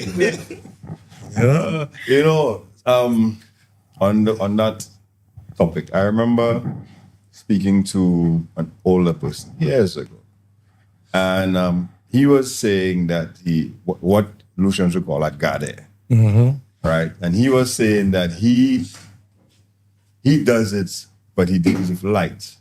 He says he never does it for money or anything. If you come to him, hold on, he said, if you come to him, what you give him, whether it be money or food or whatever it is, he does. What He is says- that Gade? Yeah, I was just about to say for those that don't. Yeah. So Gade, which is Creole for see, kind of twisted Gade. You're a seer. You have the vision. You have the gift of sight. And so anyway, he says he's a light Gade. So he just use it for good. For good, right? He never does anything bad. He would do readings, whatever. He said the other people who do it for money, as soon as you take something for your gift, you have crossed over. And you can never come back because you have used your gift For what you had profit. said. Is it gluttony? What we want in sense, right? You use your gift in that level of the 7 deadly sins where you want money, like you were saying, the higher you go, the more money you need to pay and whatnot. But then he said there are costs and ramifications to it. It brings back, I remember years ago, I went to look at an apartment. As soon as I walked in the apartment, something just felt off about it. It just felt gloomy and dark. And this elder lady came to me, and as soon as I looked at her, I remember back in the day, people would say people who would be witches and whatnot would not have hair, and they always have a wig, etc., etc. As a kid, you hear all these folklore stories. But she walked in, and something about her just off, and she was like, "No dogs." I was like, "But we have a little poodle." Like, no, she said no. She mentioned no dogs. I'm like, why? She said somebody had 4 pit bulls and it escaped and it killed some sheep. So I'm like, well, my poodle can't kill a lamb. It's a little poodle. She's like, no dogs. But then now I'm a very observant person. Every single corner and window in the house had a coin stuck in it. And I was like, so I asked her going out, even by the gate, which is in the balcony, there was a coin stuck in it. I was like, what's that? I asked her, what's that? She said, oh, don't worry about that. Don't worry about it. I'm like, okay. I said, okay, well, we've seen the place. We'll give you a call. And I walked out. I got in the vehicle and I said, you didn't see that? She was like, no. I'm like, you didn't see that? I said, they vaguely you, boy. Couldn't see what they do. She's like, what happened? I tell her. She's like, I didn't see that. And while we were going, she's like, so you're going to take it? I said, we'll call you. Jump in the ride. And I headed right out. I would put that in the class of the superstitious. Right there to put coins in the corner of any room. Simone, do you have any superstitions or folklore you can tell us about from Trinidad? Well, we have certain I'm trying to remember the names like Laja Bless, Sukunya. You all have Laja Bliss. And Sukuya as well. Yes, We have Sukunya, Dwens. what we call bolams. I think they call in Guyana, they call them Olais. And this Olai, they suck the blood. Not the Olai in Trinidad too. Yeah, but I've never heard Black eye or something. Yes.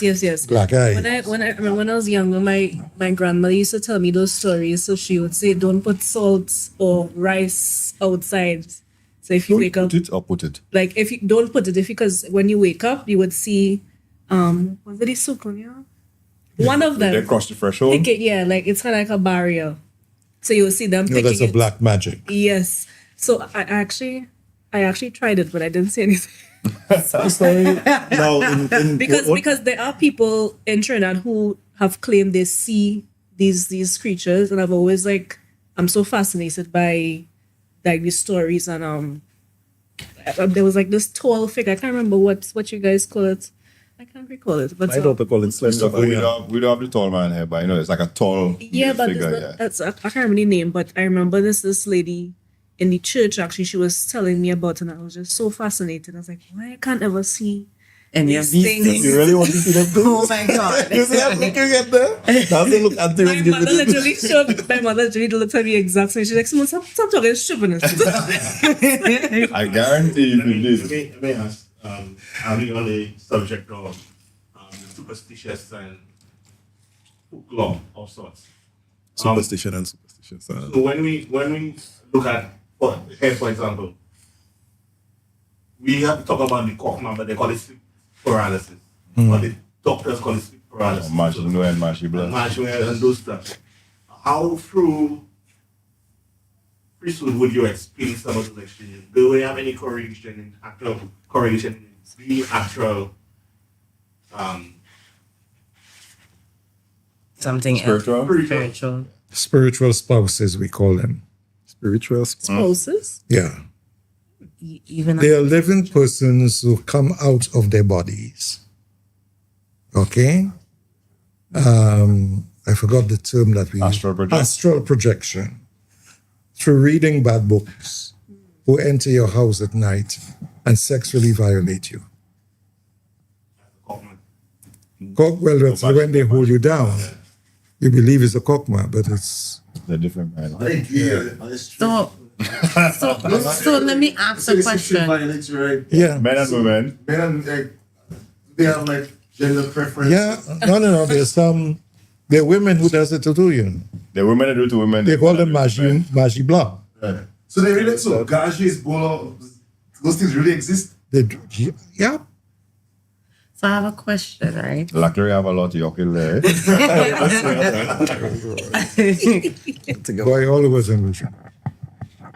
So you're saying that they always sexually You get it when you find attack- a lot of scratches on your body? Okay, suppose it's happening to you, right? I've experienced. No, suppose it's happening with to a- you and you wake up and you're trying to scream and you can't. You're trying to move and you can't. Pray. And that's what I did.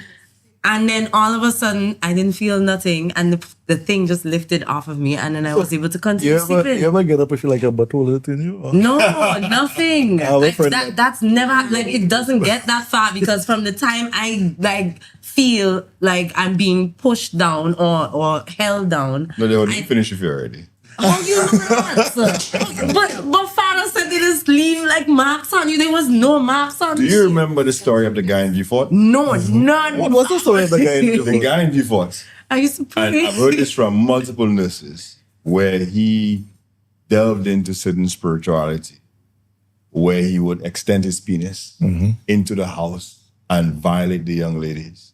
So the father went to a more powerful person and put a Maui for him. Explain what that is. So Maui means tie. So Okay. you basically stop what they were doing. Okay. And the father got up, and right on the threshold of the window was the guy's penis. And it's stretched down, out, over the yard, over the fence, and it's outside. He actually. All right? There was a picture that was photocopied from having the guy in the hospital bed in Beaufort where his penis was wrapped around his waist and around his leg. And they had him on the hospital bed. Because they had to go get the same person that tied him to release him for the police to take him. Okay, I forgot that story. When this happened, what year? We had a case many years. I was a child, guy from Mondidor, that happened to him. And he was hospitalized at Victoria Hospital. Is it a criminal offense? I was is kind of, but If you have violated people, of course it's you a see, criminal all these books are coming into St. Lucia right now. I was thinking maybe it was in Maui. If somebody goes to a higher, if someone goes to Maui, if you go to someone higher than the person who's exercising the ritual or whatever it is, But in in the eyes of the Lord, is it right? Because you're trying to protect your family, but basically go to evil to correct evil. That's the thing. What is the right?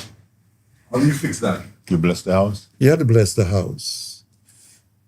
Not only bless the house, you have to exorcise the house.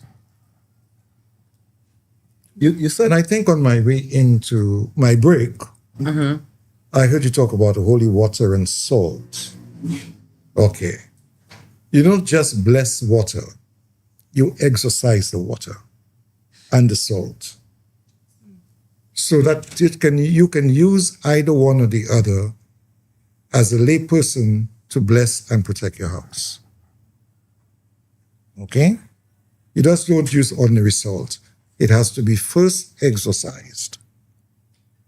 And then you use it where you say, wherever the salt and water is sprinkled, may the power of the devil be broken. Okay, so for clarification, what does the process of exorcism accomplish?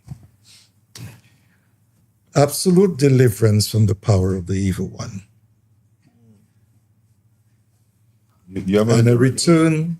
Go ahead, sir. And a return to your baptismal state.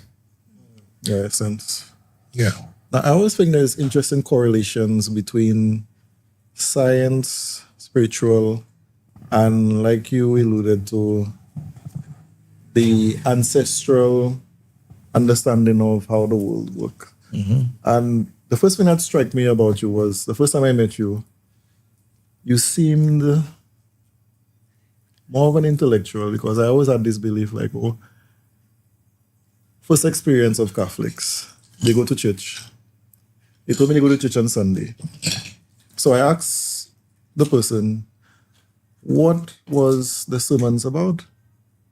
You know, the person think I was insulting them by asking that question. You know why? Because they didn't pay attention. I remember. They don't even know what the sermon is. Because they weren't listening. They were there, but they wasn't there. No, they literally don't even know what a sermon is. They think it's a court case. They think it's a summons. And I just say, you know what? Because the main thing about religion is supposed to be a system of beliefs that provide community. And these days we have so little community. Everybody's stuck on their phones, on the internet, or in their own bubble. All right, so let me just ask something before we Wrap up. proceed to the next segment. Early on, you made mention about the youth being lost of sorts, right? And what came to mind, I meant to ask a question around that whole arc in terms of, I mean, I know you say like, you know, like it's fleeting that we know everything is being kind of topsy-turvy in terms of how the world is operating right now, the functions and so on and so forth. From your experience, right? I mean, you've lived a long enough life. What would you what do you think? What do you think is different now? I say long enough. What do you think is different now that is changing what? Okay, you say you were 12 when you felt that calling. What is void now in your experience that is causing us to move away from that direction, or is it something that is just inevitable given our times? As Charles just mentioned a short while ago, we have lost that sense of community. We have lost that sense of family. We've lost that sense of intercommunication. We have become so isolated. And the media today has made us more loners than we should be. I used a term in the vehicle when we were coming, that we are rapidly being robotized, and that with AI, we will soon lose our faculties and will become depersonalized. We'll just end up being robots, as it were, acting. And we have already seen that taking place in society today, where there is no more rationality, there is no more compassion, there's no more empathy. You harass me, you owe me, you can't pay me, I shoot you. So we are just acting now on animalistic instinct. And as time goes on, if we, the adults, do not try to change this, it's going to be a force that we are fighting against. You know? We are going to just be totally desocialized. Something else has come in and asked. You put two to the table in terms of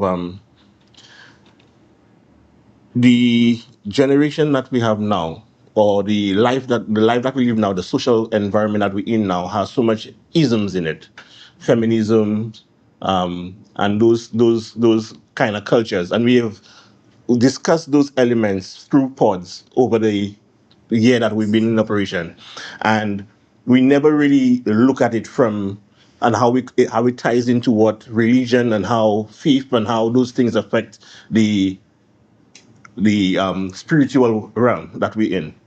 So in terms of the isms, the feminisms, the lesbianisms, and all the isms that exist in terms of what's being cultured now and being accepted as mainstream culture, if these things continue to go out the way it's going out, do you think that even with the AI, I understand the AI element, don't you think these things are more damaging to our society given what it is? We go back to the beginning of our discussion tonight. That we think of ourselves only in the physical form. We pay no cognizance to the spirit that is in us. When this happens, all we look for is the personal satisfaction of the flesh. And individualism, humanism, feminism, all the isms are appealing to that emotional aspect, the dust part of us. And we tend to forget the spiritual side altogether. The language today is God is no longer valid. And that's what humanism is. You begin as a man, you end as a man, and that's it. Okay? And that brings you into that whole question of individualism. I live in for myself. That's how I feel. That's what I want to be. I'll be that thing. That's right. So to hell with what comes afterwards. Okay? But it is at the moment of death that people begin to realize the hell that they are in. Okay? I spent 1 year or 2 years doing nursing. And I was happy that I did that. Because I came to understand the difference between a good soul and a bad soul dying. I walked into an old lady's room one morning and she said, "Son, I'm going home at 12 o'clock today." And I looked at her and I said, "You are sick as a dog, you know. We're not going to discharge you." She looked at me and she laughed. She said, "You're a little boy still. You can't understand what I'm talking about." At 1 minute to 12, I walked into her room to tease her and say, "You're still here." She looked at me, she smiled, and she said, "That's it." That's it. And that morning she said, "This is my happiest day. I'm going home today." A young guy who drank Gramoxone, when he was dying, he said, "The road is dark. I cannot see my way. Would someone light a light for me? Or at least come with me?" Okay? I had an experience of a 20-year-old young guy whom I used to say to him every morning, "So let's go to church with me. Let's go to church." And tell me, "Boss, that's time for my money." He sent to call me one day, and I said, "I'm not going." I refused to go. But the men of the village went and hid in the sacristy. And after Mass, they didn't ask me a question. They just grabbed me from behind my legs, put me on their shoulder, and brought me to the And when I got there, the guy was there. "Father, I'm in hell." No, he didn't say hell. He said, "I'm in fire. I'm burning." And the guy was literally sweating, eyes ready to puff off the socket. I said, "But I used to talk to you." I said, "Why you didn't listen?" I don't know. I said, "Well, I'm going at my own." He said, "God, if you go, then I will never see what I want to see again." He had this confession, anointed him to get relaxed. And he looked at me and he said, "Boss, you know where you took me from, you know? I was in fire." You know? I had another experience of a little 8-year-old boy who came up to me one morning. He said, "Father, baptize me." I said, "Why you want me to baptize you?" He said, "A lot of children came to see me last night and they tell me I cannot go to heaven. unless I'm baptized. I said, I can't baptize you without your parents' permission. Go and get them. He said, they don't believe. Go and call somebody. He brought in his grandmother. So I baptized the kid. You know what was his response afterwards? Go and prepare the box. Wow. So I was like, box? I thought they were going to the garden. Guy walked out, and before he could cross the church, he died. On the road. 8 years old. 8 years old. All right, guys. So we have our final segments where I want each of us to give a little takeaway and maybe some advice you can give someone to deepen their faith and maybe put you on the first step. You got something you can start this week to bring a little more community back to our beautiful island. Starting with the voice of production. That's a new. We don't normally start with the voice of production. Well, again, I believe I'm consistent in my spread. I think that for me, what I may lack of me, I try my best to give it in those that I'm responsible for. So I am very cognizant of how I raise my son and my family and how I deal with them. I'm cognizant of what errors I may have made and see how I could always try to correct it through them. So I do not discourage or dissuade my family from following their spiritual path. I encourage my son actually to do it. We do it in community in prayer and simple. He'll pray every night. I make it almost routine to do certain things that I know that I had growing up that would set you on a path to eventually discover for yourself, to the point where my son is actually, that's my experience with him, he's actually so much more elevated. And I'll give you a simple example as to why. He's writing in his journal some sort of a book, right? So I told him the next step of writing that book would be to take it and translate it onto a computer. So I'll get you a computer, you type it out. And then when you finish typing the book, we'll use ChatGPT or AI to help correct it. You know what my son told me? He don't want to use ChatGPT. His reasoning is it has given you the wrong answers. I said, well, I'm not using it for answers. I'm using it for correction.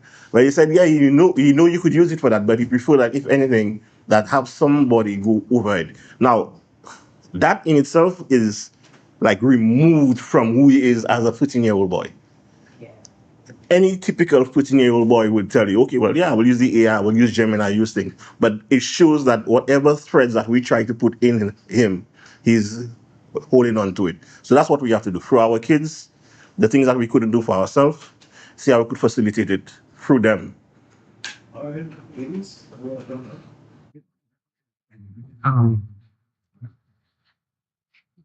Get back to me.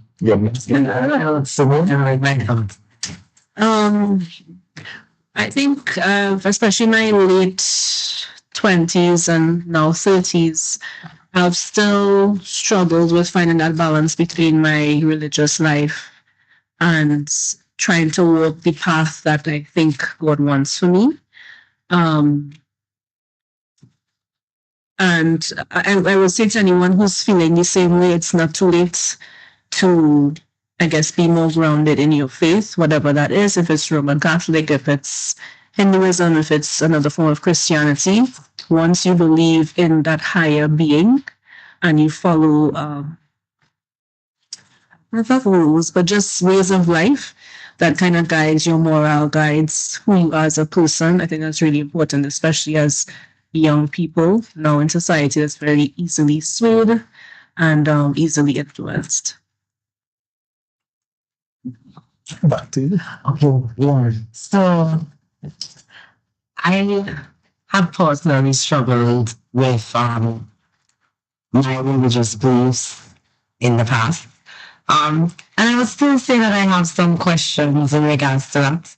However, I have searched and I didn't get the satisfaction, so to speak, of exploring other religions besides the one that I grew up in, right? So what I'm saying to persons is that it's okay to have questions. It's okay to a certain extent to be lost, but don't be lost in the sense that you just take yourself away from society on a whole, because it was having, how to put it, in my opinion, it was, and in my experience, based on how I dealt with being somewhat lost, was that at least I had a community to talk to. Like, I wasn't the only one. I used to be a part of a youth group. Me and some of these youth groupers are still friends today, right? And we talk about stuff, and we have debates. There's things that I don't agree with that they will not agree with. So it's always good to have people of your peers that you can relate to and talk about stuff, because we all go through things in this world, and it's not easy finding a balance between what you were taught, what is nurtured within you, and what is out there. So. All right, Father Sampros. I think it was a good experience just being here tonight. We appreciate that. And I'm glad that you chose this subject and you were able to dive into it. And I'm hoping and trusting that everyone who's here has been benefited from what we've shared with tonight. Definitely. So, having completed my extra books, I mean, Okay, so can you show us one more time the book you just finished? I see you haven't. Yeah. Just give a little film for Father Sampros. That's clear. And where can we get this book? I was just over. Get it that? It's Nice and thick.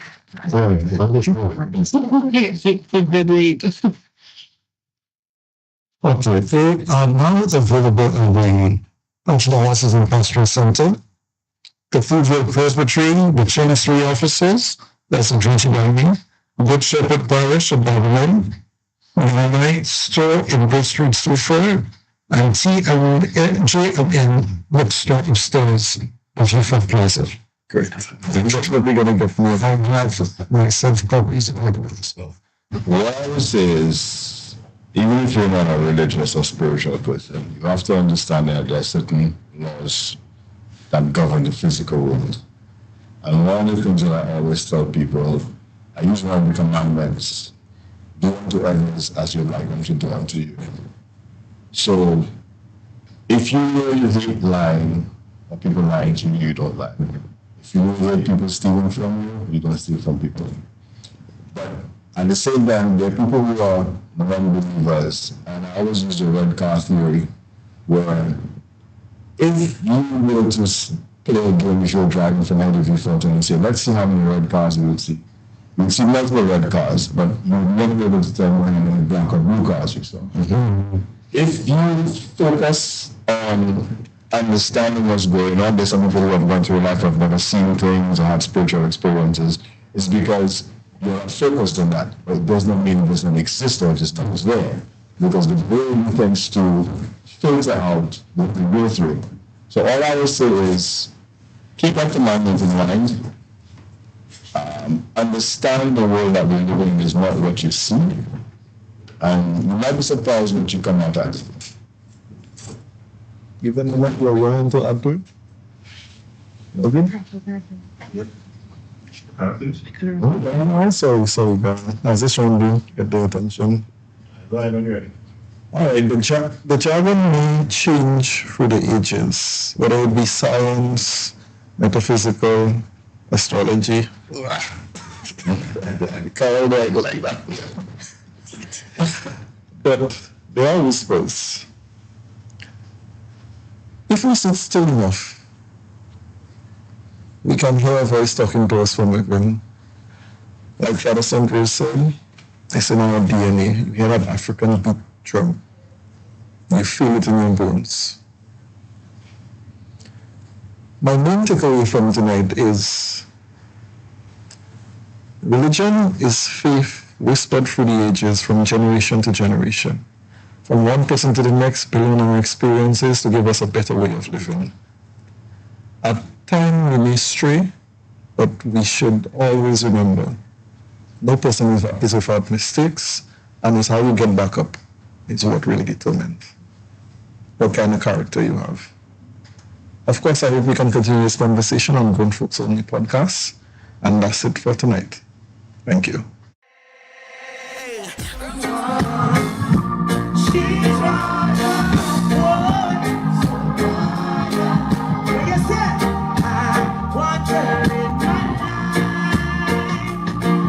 Let me ask you, in St. Lucia, who do you think cheat more, men or women? Women. Men. Yeah, I would say both. Both. I will be biased. I think it's equal. Yeah, is that a fair statement? Statistically, women cheat more because you can't really catch them. Can't catch it. Men stupid with a talk, women don't talk. Men or women? Well, I believe women, you know. Men. Men. From your experience, why would you say men cheat more? All men adults. Okay. In St. Lucia, which community would you say men cheat more? The one from Corinth. Grizzly and Marshy. Boy in Castries, and those are living by ducks. By ducks. New York, you have New York, England. Okay. Yeah. Alright. Well, there you have it. In New York, women cheat more in St. Lucia. Yeah. It's women that cheat on man. I won't lie. When you listen to other females, you actually figure out it's females. But from my experience is man. Women. Why do you think St. Lucian women cheat more? Majority of St. Lucian women are gold diggers. So. Women just cheat more, because Kutland lo Sapanimak. They're so quick, and as a matter of fact, in that young generation, the first generation, say wapwa. That's the way they is. I believe women cheated more in the world. If the men wasn't cheating, the women would not cheat because it's payback time. Women. Right. Why would you say women? Because man can say without sex, but women can't say without sex. Who cheat more? Yes. Cheating is when you lie about it, So they don't have man or woman, is who lying about it. Both sexes. Which community in St. Lucia would you say men are cheaters? You see the district, I should say, of Grosile. Castries. Not sure. Well, Babono. Okay. Who cheat more, men or women? Women. All right. Why do you believe women cheat more? Because women always cheat. They go in your phone, they go in everything. So that's... The issue with people and culture and social norms is transparency. You can do either or. You can date with intent to see if this person is someone to be serious with and be exclusive, or you can date and know you play in the field. So why do y'all not take the initiative to do? Why does the woman have to ask? So I can read your mind. But it's exactly what I said. Because men are stupid. You can't.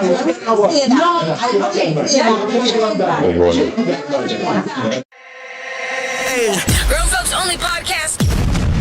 All right, ladies and gentlemen, we are back and we are branded. Check out our new shirts.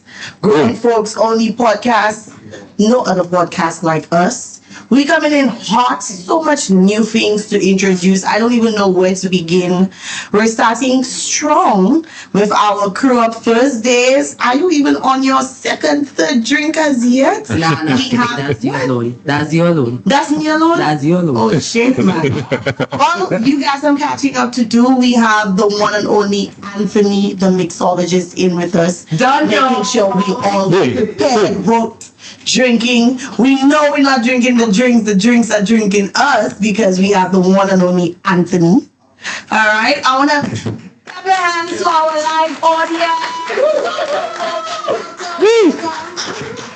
we are definitely clocking in, and we are clocking in differently. And you know, it's your girl K. I always have to stick a pin, and Femi have to nafa me on. So we're coming in so hot and pressure.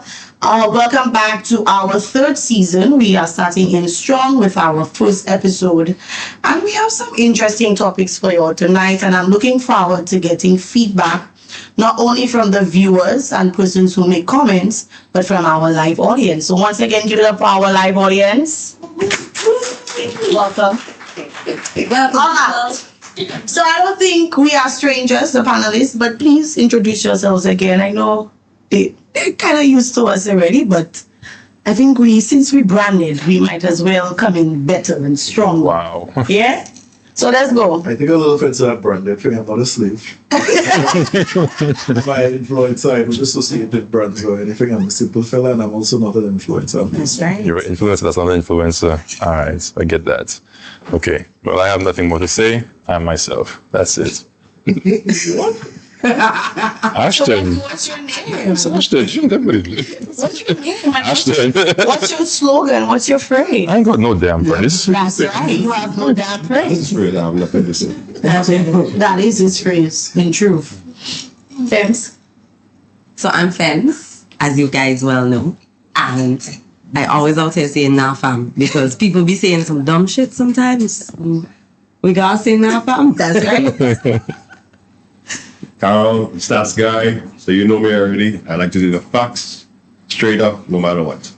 All right, so look out for our slogans and phrases throughout the different episodes through this season, because we are introducing it, sharing our personalities and things that we often see that we may not be aware of. So I want to bring it in, start, and I want to introduce our topic for this evening. And I have a question, right? Because this is a controversy. People mistake this definition. So let me read or ask my question, and let me hear from the panelists.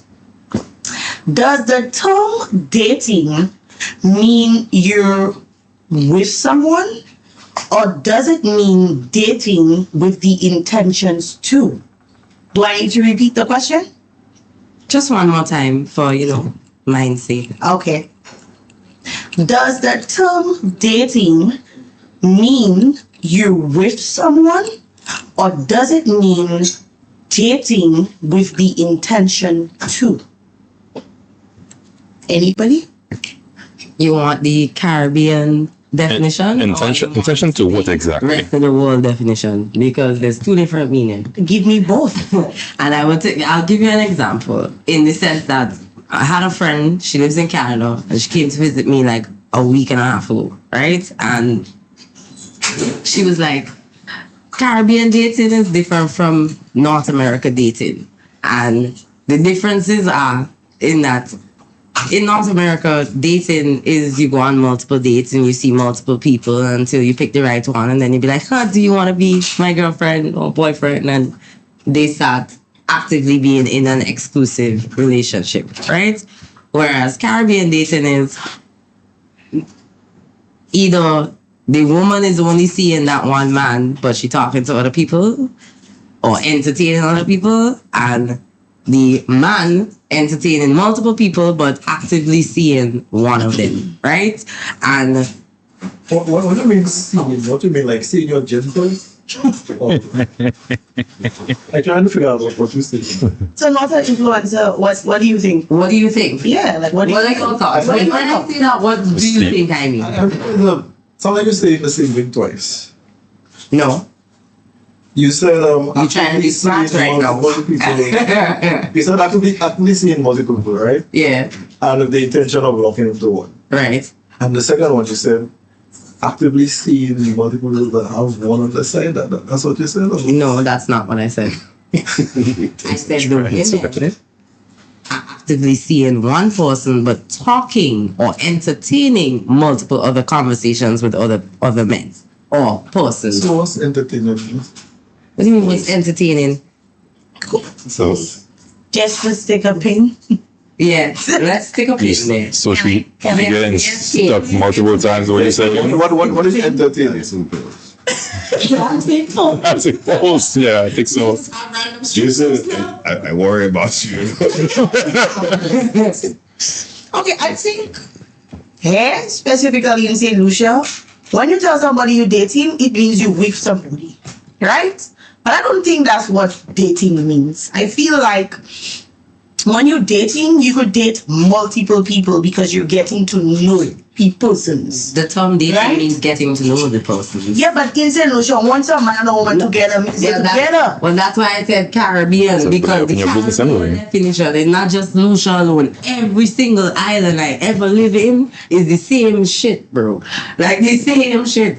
So again, I'm trying to figure out. The point is, men don't ask you to be their girlfriend, or women don't ask you to be their man. They Do that? just go out on a couple of dates, or however you spending how much time with that person. It's implied. Of course, it's implied, yeah. Silent implication of that. What- Unless you explicitly say, what the fuck going on here? Like, why you calling me your woman and Is that introducing me to people? is that after we in the guts or before we in the I don't know.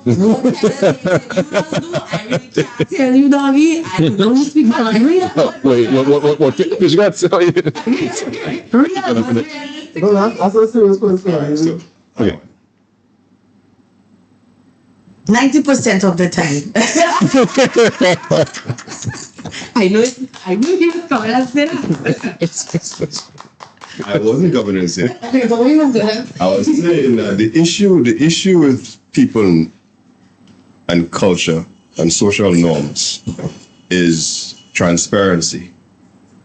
You can do either or. You can date with intent to see if this person is someone to be serious with and be exclusive, or you can date and know you play in the field. But the issue comes where the miscommunication, where maybe the girl is like, I don't like to jump around, so every man I'm dating, I'm exclusively dating him. But the guy is like, well, Jane, Jill, Jonah, everybody, right? No, I'm just saying, and vice versa. The issue is the communication. Let the party know from the get-go what type of dating they're into. So dating, I don't think has a specific definition where... You said what type of dating? Yeah, what type of dating you're into. We're no longer dating. No, you can... No, you can date exclusively to see if that this person is someone that you want to now settle down. So you're getting to know the person. Exactly. So dating them exclusively to get to know them, or you can date multiple people and see which one is the better one for you. The point that I was trying to make is that Caribbean people don't have these conversations. They ain't open and talking about this. That's why I said they don't be like, oh, there's social norms, and in the Caribbean, that is the social norm. and I want to get to know you more. I've been seeing up the girls. So that's too much talking every day. I like you and I want to get to know you more for what? We're going out. Up and I see you from when you checking it out. Once you talking to somebody, I feel like it's so... That's the social norm. That's the thing. Yeah, the term dating in St. Lucia is, well... In the like Caribbean. he said, in the Caribbean, it's so taboo. Like, people don't understand the concept of dating to get to know multiple people before becoming exclusive. You see, that's why I say Can you do be that? open with your communication. If the social norm is that when you date exclusively, hence why a lot of relationships, I was checking that one, and that one was with this girl, I was that girl, but she never made it clear, he never made it clear. But how do you make it clear? That's why I said it's Caribbean culture. Because it's an implied conversation. People be there saying, oh, well, we went out on X and X amount of dates. He spent how much ever money on me. She spent how much ever money on him. Blah, blah, blah, blah. No, I think dating in the Caribbean is that I've never looked at it, but I think there is a subliminal number of outings that you go to that might just then implies that you're dating, or sometimes the first outing ends up in a coupling and that is automatically you becomes exclusive. You understand? Yes, but the coupling, right? So, it means something. You're not talking about fucking, right? Yes, that's what we're talking about, Jason. Why are you trying to be I thought I had to go and buy a piece of pad down the road, man. Because careful, guys. Let me ask you, you ever hit on the first time? Yeah. Yeah. It depends. It depends, you know. That's a yes, if the yes. guide is right. That's a no. Gone in 60. Wait, what? That's all I have to say. Oh, okay. Let me get some feedback from our audience because, guys, this topic is interesting, yeah? So let me hear from you all so we could, take it from there. Wow. You ask a question, you ain't answer your own question. You think it was slick? Don't try that. Actually. No, you. What are you taking offense? Drink like You've been on the whole night, man. You've been on the whole night. No, never mind. What? But so to carry on while we're getting the mic, no matter which way you flip it, it's communication. If you come from a Caribbean lifestyle and go to an international lifestyle where dating majority indicates that you are dated, you're free, you can go out with who you want and expect for someone to be exclusive with you without opening the communication, say, hey, where I'm from, if I'm dating you, I'm exclusive. So you know what you're getting into, and vice versa. The fault is yours. That's like saying you go to Japan and upset they serve raw fish. Okay, so they can't show you sushi. I want to ask you never had somebody give you relationship problems without being in a relationship? Yeah. Yeah. You know, communication. Communication. This is the taboo thing I'll tell you.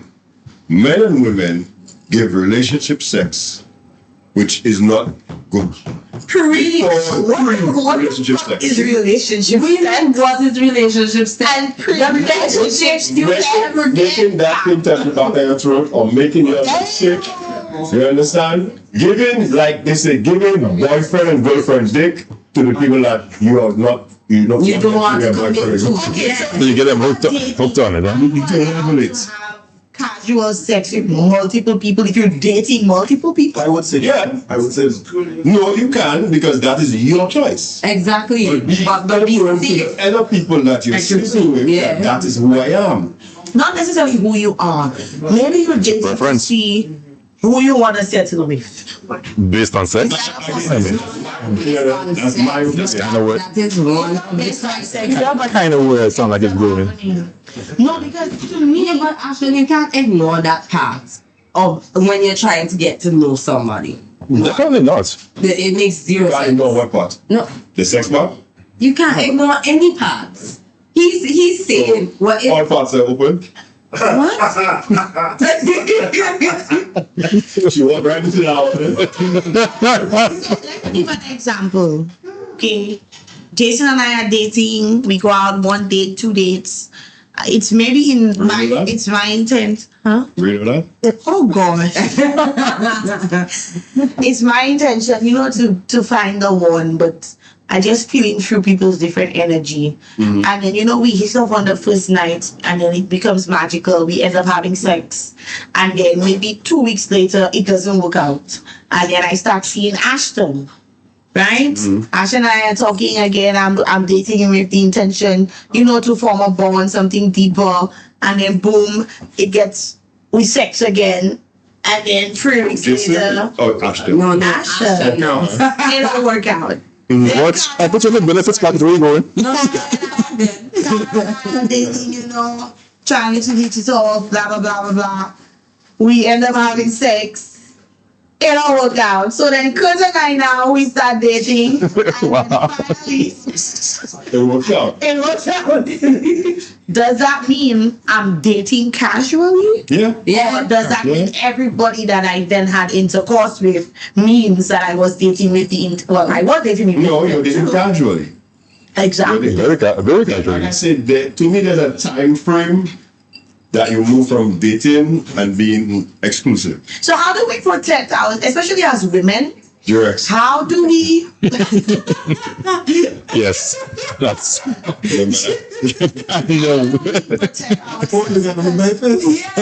don't say that means you are home. I think this is just pick up his drink. That's the thing. I feel like, again, here, in the Caribbean, this is so taboo. But when you go abroad to other countries, other nationals, or internationally, people, that's so normal, so random, so. Now, here's another Meeting people in the bar and sexing and waking up and not even calling and talking to them again. That is not dating. That's not dating. Not dating. That's being. That is being sexually liberal. Yeah. Okay. All right. That ain't dating. Give it to everybody, anybody, whichever you want, right? Person or meet this person, you're going home with different people every night. You're not going out with the person, you're meeting the person out and you're having a one night sex. Exactly. That's not dating. Now, that's completely the different. point you made a while ago, there's also the other aspect of the world is so sexualized now. Maybe you've gone to Jason, you go to Ashton, you come to me, you go to Kurt, then you go to Niger. And you're like, shit. And Anthony, don't forget Anthony. No, that's not coming. Then you say, oh shit. Kurt was the best sex. Right. You understand? Mm-hmm. You would prefer Niger, but Kurt was the best sex. Right. So you reverse and you come back to Kurt because. So I can't put Nigel pennies on that one and just make my man like Not this time. But you go to Kurt and you think with Kurt. Then Anthony come along and he's suavemente. Whoa, with right? mixology. And then you still go off your feet, but you're already exclusive with Kurt. And he give you something better than Kurt. But if I'm already exclusive with Kurt, why am I entertaining anybody Because Mr. else? Suavemente here knew how to get in the panties. But Mr. Suavemente need to take a hike. Because if I am now exclusive, you and I have spoken about being together, that means that door has now closed. And that's on you, eh? So nobody should be experiencing any Suavementes. Nobody, he rolling on you, men are hunters. And that's okay, but then now it's for me to say, I'm taken because I'm no longer in the dating world. You know what happens to hunters that have preyed as hard to catch? They work harder to get it.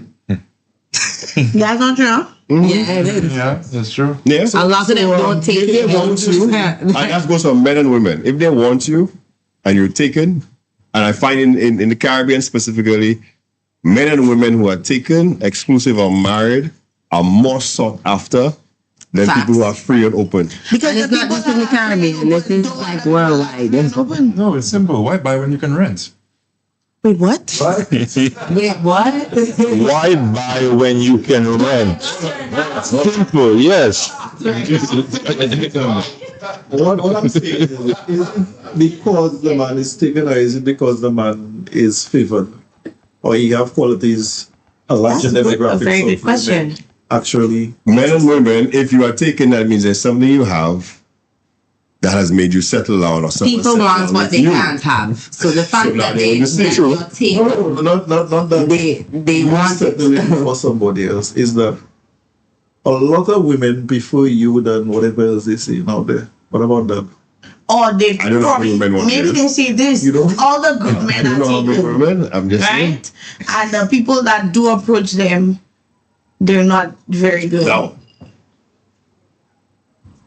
But why don't put men approaching people in the first place? Hold on. Because we will. Just check what you said. Just check what you yeah, but said. they have Sorry. people that us be doing What Jason is saying is that the men and the women who have the characteristics and personalities that people are looking for to settle down with, yeah, they are far and few in between. So that Yes. makes you a bigger target. Yes. Without even trying. Yeah, you understand? So you're not going and look for Jean, Janet. They just come in and check you. But sometimes these people end up falling in your path too.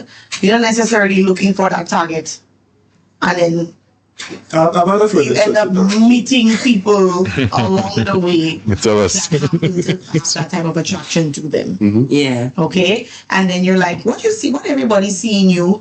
And then after maybe one or two conversations, then you're like, I get it. Yeah. Okay, these things also happen. But I also remember a few moons ago when I was speaking wisdom on this podcast. I said something along the lines that you cannot keep what does not meant to be kept. If somebody does not want to stay, you cannot make them stay. So if you a good pick and a good branch, why are you out here mingling with other people? You should be at home with your families, fixing and being the good man that everybody thinks that you are.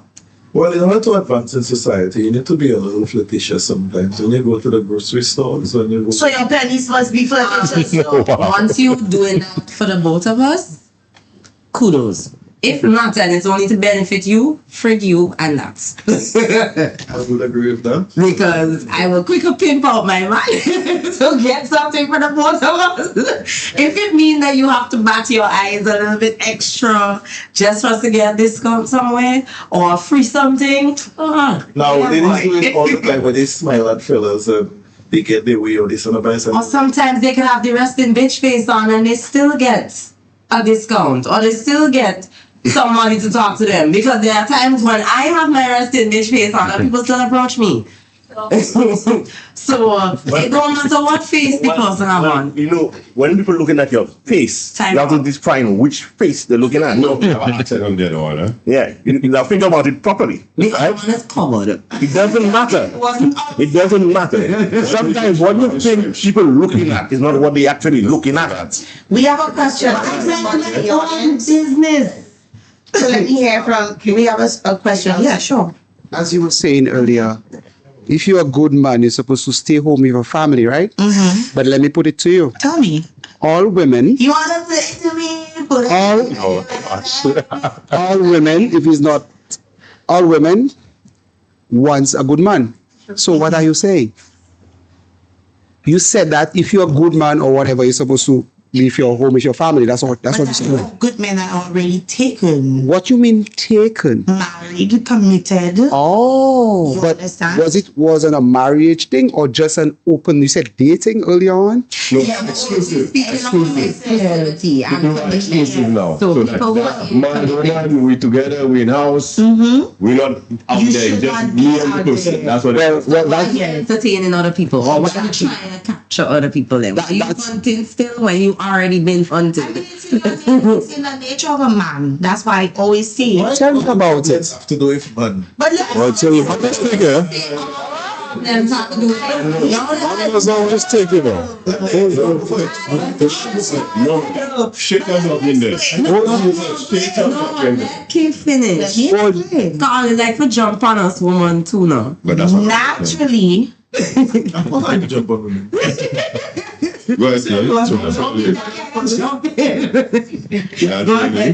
Naturally, 90% of the times, speaking stats. Now, although I'm not an influencer, it is in a man's nature to like multiple women. Is it human nature to like multiple people? It's more specifically, it's in a man's nature to like multiple women. I don't think so. For a woman to step out into a committed relationship, it means that they have met somebody who could meet them maybe on an emotional level, probably financial level, whatever it is, but it is to mean that they're not getting out. It is more than likely it is for something that they need, right?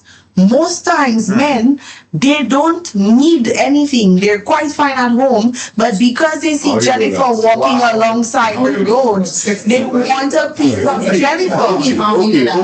Because voice introduction will take a point now. Oh God, Hold on, we're going to deal with needs. We're going to deal with. You don't need anything to cheat. We're going to need. Listen. Wow. Man, how should you say that? You need something to cheat. You could literally be content at home and just say, this I'm speaking on behalf of stats. What's that? That's my dream of those stats. Of the That's right. Hold on. Let me have voice in front of you. Hear me out. We're going to be talking about dating. Let's not forget the subject, right? And we're going to be looking at it from the perspective of Caribbean culture as opposed to what the North American culture is, right? If you have to go on trends as to what North American culture suggests, right? Especially in the Black society, they talk about dating, especially based on class. So high value men, and so on and so forth. So that's categories under which people go by. In Caribbean culture, is that really a thing? I would say no, right? No. How he looks, how she looks. Check it. If you could jam that, if you could think that, That's right? definitely a thing, because it's a thing. In the Caribbean as well. Yeah, they are thinking. Okay. I wouldn't call it high value men, but They call it morning man. No, but where I'm going with this now is this. A woman gives a man for what he could add on in value to her. You all disagree with that? No, I don't. I hear you. A woman will date a man for what he would add on in value to her, whether it is monetary or anything else, whatever she would do. We agree with you on that. Yeah, Right. might be a need. But then a man prerequisite for dating or being with a woman or You being don't need shit, just vagina. Really? You believe that's what all man wants? men. Okay. It's offensive, but yeah. Look at you wrong. No, but I'm not saying it to be offensive. I'm literally speaking in a man's nature. You cannot. Okay. How So that's all we would. That's all man needs. Hold on. Y'all agree with what they say. Hold on. Now, so what he hates about us right now.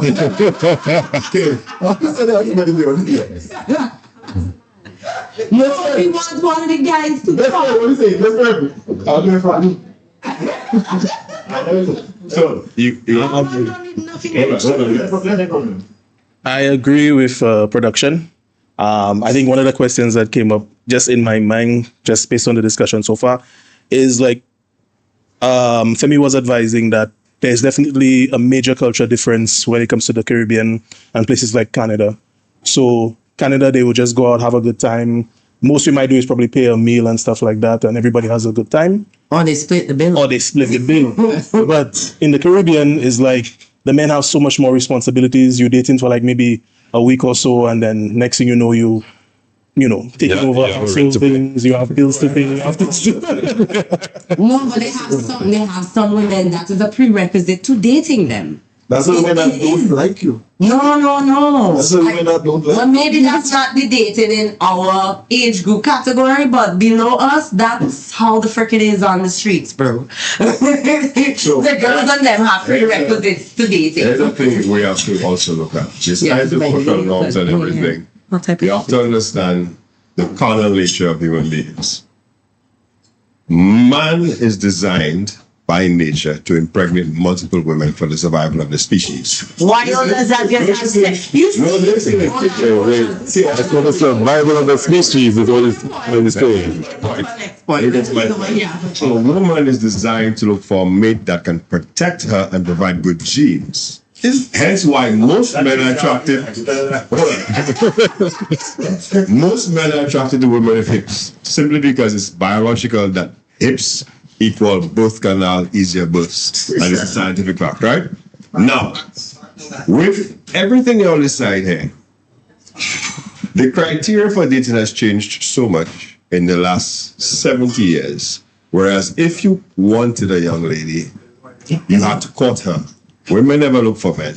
They were the prize, and men would court, and they would date exclusively. Sometimes, and sex wasn't even involved most of the time because of how society was back then. Now, like I said a while ago, because society has become so sexualized, the high value man and the high value woman are two different criteria. A high value man has to have money, a house to provide to do this. A high value woman needs to have a good body or do some crazy shit in bed. And that's just what it is right now. And to stay committed to that one man. Right? That was the criteria as well. But then you have the fact that today, with everything that's going on, women and men are, I don't know what's the word to use. No. I don't know. Dehumanize would be correct. And like more like lemmings. More transactional. Yeah, you're more transactional. Like, oh, they don't care if it look like a bulldog. You have big gold chains, you have paper, you have a bad ride, you have a bad bike, and they figure they could get a bit of money from him. So material things. And the other good fella that just maybe have money, he wants to be exclusive, and you, either the man or woman, have to up your game to be with that person. They don't want to do it. So let me ask you, what is the difference in the historical explanation and today's? To me, it's just a different version of what you explained that was happening. That's all it is. Instant gratification. It's still them wanting a man who could provide. But they want multiple men that can provide now. And how many? Why they have multiple men that can provide is because the one man can't provide. Because women, no, but it's the truth. What? No, but it is the truth. I'm speaking the truth. Women get paid. Times are free. But on that same, hold on. And getting degrees more than men now. But listen carefully. Listen carefully. To go to school. Listen carefully, Femi. That point is irrelevant. It is an excuse. Femi, listen, possible one. So, a woman could have multiple men for different reasons. That's what you said, right? I did not say that they can do it. They're doing it. Okay. That's fine. I don't want to make sure. All of them. I just say okay, that's fine. Multiple men for different reasons. And then, so why is it such an issue when men have when men do the same? No, I never said it was an issue. That's not the argument. No, that's not the argument. It's not the argument. Me showing now some really serious things. No. Listen. It's not about paying his bills. But that's my point. That's your point when it comes to women. Yeah, could you see? That's your point towards women. Right. Yeah, men having multiple women, right? Is for when this woman, let's just say a period is on. Now when peace the offer, right? Back to my start when I said that women would cheat for majority of the time. They would cheat for a reason. Right? But a man he does not necessarily need anything, and he's cheating just because my wife is on her period for 5 days, so let me go to my job. Listen, let me go.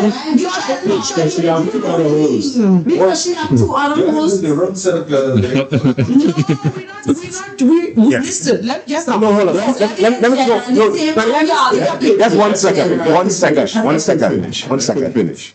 Change the language. The point I'm trying to bring across to you is that when you were suggesting that women have multiple partners or multiple men, even if they're not having sex with them, for different reasons, for different needs, right? Yeah. But there is a justification for the women having multiple partners. There's no justification. Let me finish. It's not a justification. Listen, let me finish, right? You could say that they have their exclusive partner, and they have rent, and they have bills, and they have that. And like Femi said a while ago, if you not going and she on our behalf, you understand where I come from? Remember when she said that when he go to the supermarket, if you go and whisper in a woman's ear, or flirt, you going to flirt. If you have to back your eyes a little bit extra for the two of us. My goodness, let me finish. No, because you see, I get wrong. Right? When you open your mouth and you see that it's going to be for the benefit of the two of us, it's okay. Yes. So that means you're being selfish. How is that being selfish? Because when I do what I do, and I do it for the two of us. Stop up when a woman cheats on your back. If I go and try and get a discount and I get sent because it's a man by the bar. You're my back cheating on me. You're awesome. If I go by the bar to go get drinks, because be committed at home. A male mixologist that day, not a female, a male mixologist. When I go, the drinks come back strong. Right? Because he try and get me drunk. He think I buy 2 drinks for me and my girls. Where's me and my man? When he go, the drink them weak. So it's not me he going and sent to go get the drinks. Isn't that a win for the two of us if the two of us and it's a stupid example, but it's I try to understand how that's coming in context. That is okay. context of we both getting good off of me doing the same thing I want him to do when it be shoot is reverse. Let me just claim. I'm not judging no man for checking 5,000 million women. Let me claim. Do that your prerogative. Thank you. Let me claim. Just let me know what time it is. I ain't have time. Because this happening here is my fault. So let me just let me clear it. I am genuinely not being offensive when I say I'm sorry. Why are you sorry? They wouldn't be sorry when they're lumping in all females in one definition. My co-host, she's, No. I'm very passionate. Not being fair because when they're talking in general about women, they're telling me don't take offense to that. So don't take offense to what Kate's saying about men. Because in general, it is true. So, might not be true for you. By the way, what you're saying is true. But it's true right for in general. Well, you just start give them your shit. You can't get more permission than you now. And keep talking. It's just that for me, what I was trying to say that it is natural. It is natural for a man to be attracted to more than one woman. The same thing. Yes, but okay. Yeah, but y'all act on it. So that's what she trying to do. Women don't act on it. Rubbish. Let me. I thank you. I'm trying to be more sensitive. Okay, listen. I get what you say. I get what you say. But the fact. Hold on. What? And don't interfere with me. Exactly. Hold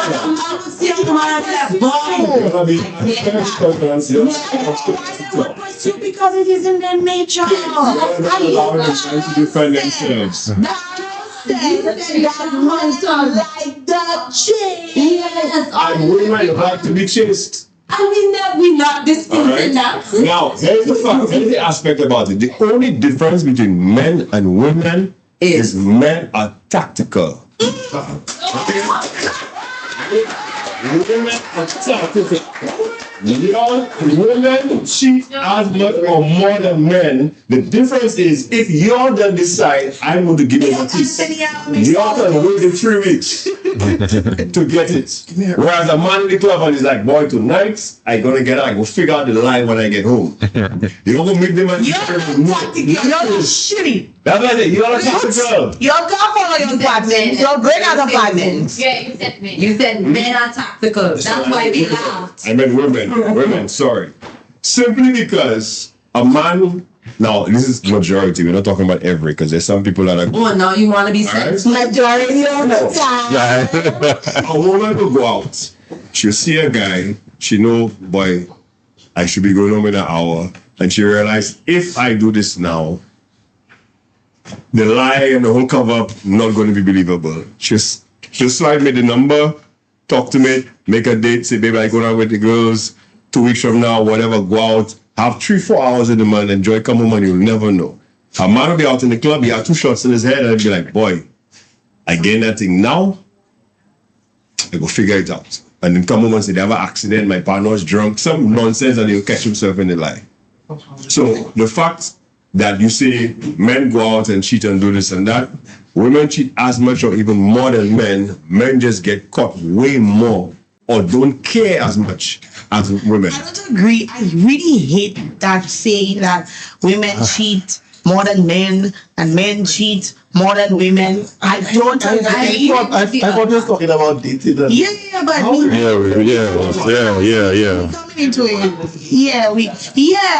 Everybody does. There is no more than this one and that one. However, I agree with you on the fact that you said that women are more tactical about it.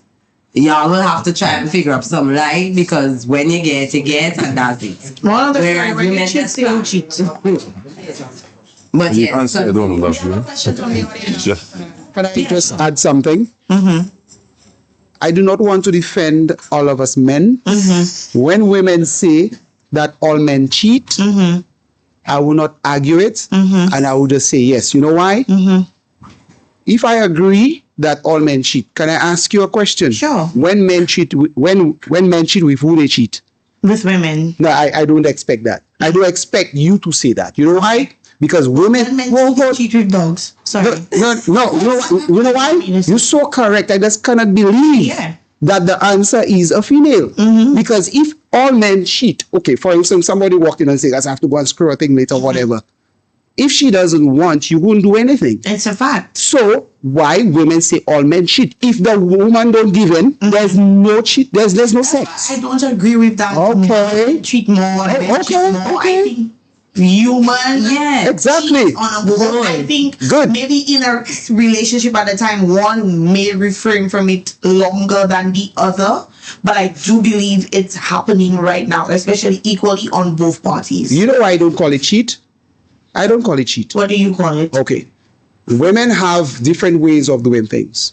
Sometimes a man is dating a woman, and every time she asks, she have to ask for something, she doesn't get it.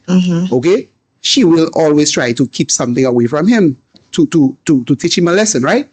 As soon as he turns his back, she's making a call and she gets what she wants. I don't call it cheat because she has needs. Cheating is when somebody's treating you right, taking care of home, taking care of the family. But actually, cheating is what you define it as. Well, that's my personal view. Yeah, right. So that doesn't mean everybody has to agree with it. It may not be facts for you. But when I look at it, it's like there's different ways that you address things. Exactly. Because hold on, you know why? Because a woman will tell you, two females walking down the road. They meet a man. What's that? She's showing your friend, like two ladies walking together, and they meet a female friend. Hear what she's saying. Watch that. Watch magic. Give me $100, and the man just give it to her, right? So, and then when they turn their back, the woman will say, "But how me? I want that man and that man." No, your friend is not stupid. If you go into bed with him, you will let her know because sometimes the man doesn't even bathe. He's not hygiene. Okay? Exactly. So it's magic that you get $100 from him is because there's something going on. But don't think your friend is a fool. So that's what I'm saying. I don't really call these things cheating because cheating could be you on the phone with somebody else and you're married. That doesn't mean you're having sex with somebody, with them. Cheating comes in different forms. Right. I agree with that. But in the point where you said about, the friend knowing and the other one may not quite understand, but the friend know her business. You made a mention that maybe the girl sleeping with the man because he's giving her money. Right? What I'm saying, something is going on. It's not necessarily sleeping, but something is going on. But don't make me believe it's magic. Because you can't do that. You can't see any man and just ask them $100. Some men like women that they could give money to. No, they're like, what's that? Let me show you. Let me show you. It is true. There are men who choose women. Why do you think they are sugar daddies? Sugar what or sugar daddies? Why do you think they are sugar daddies? The people receiving. You like the money, you just leave money. Just now, sometimes there are men who don't care about women who could take care of them, cook for them. They like women that they can spoil because that is a mental thing. It's something about control. Okay? They like to say, I'm taking care of you. So that means when I say you go, you go. When I say you don't go, you don't go. So that's from the female point of view you're talking about. No, I'm just saying that the same way you say the friend will know something is going on, it is vice versa. There are men who like women that they can take care of because it's a form of control. Well, I would say in that situation, I would call it friends with benefits because they have nothing genuine going on. But they have nothing genuine. They don't live together. Yeah. We have another question. Sure. Let's hear it. Okay.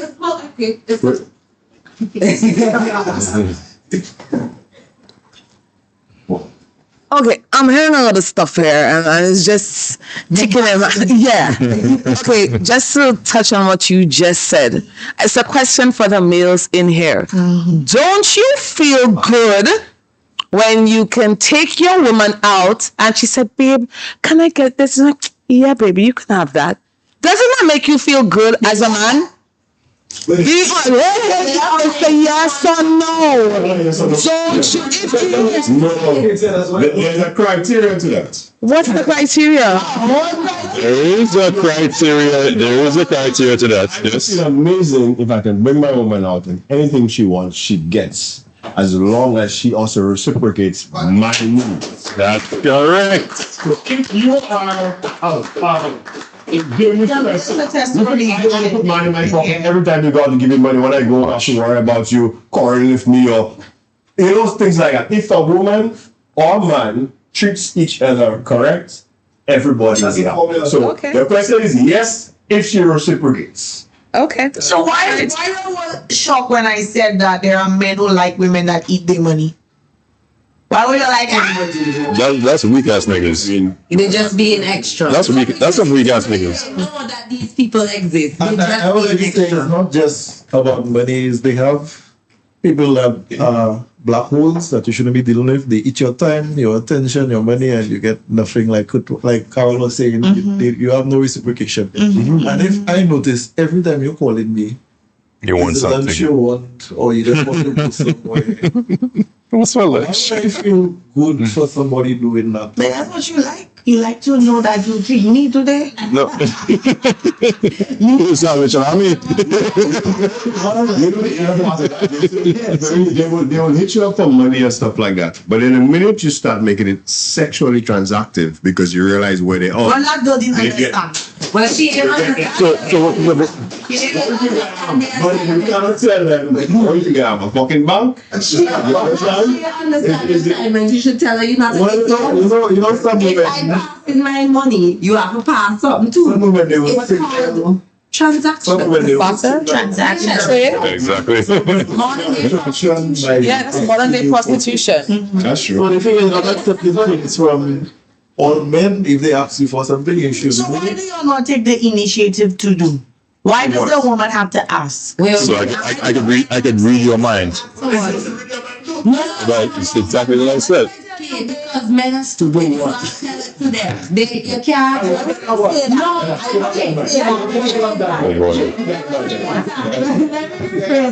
that back. I apologize. Men are not stupid. But they don't take hints. You got to just straight up tell them what time it is. So I know exactly what the hell you want. Yeah, exactly. We need family slander. Oh. I don't apologize if they want to cause me that.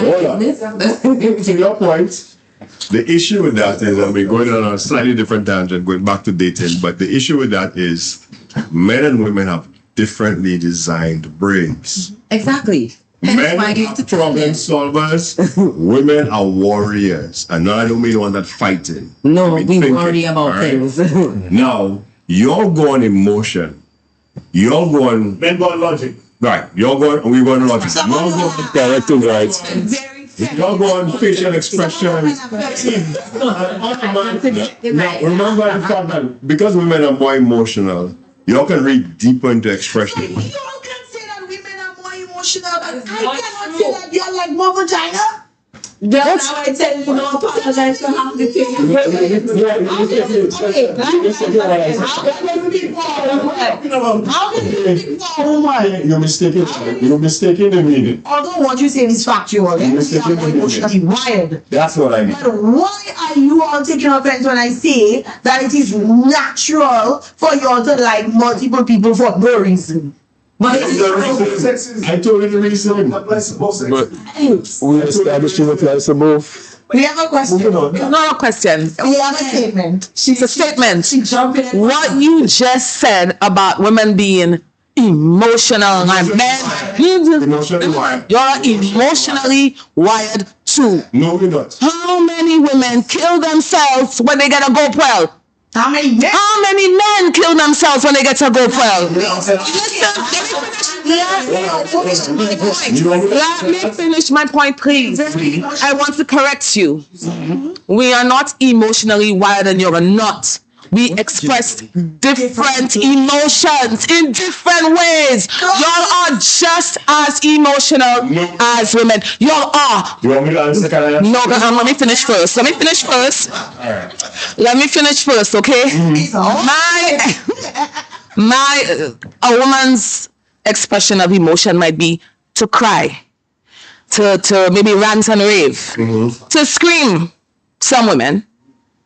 But for a man, his way of responding emotionally is to shut down, silence, turn his back, go to the bar, drink with his buddies. That's not logical. That's emotional. You are reacting to a situation. Can I answer? Okay, I'm done. Now, let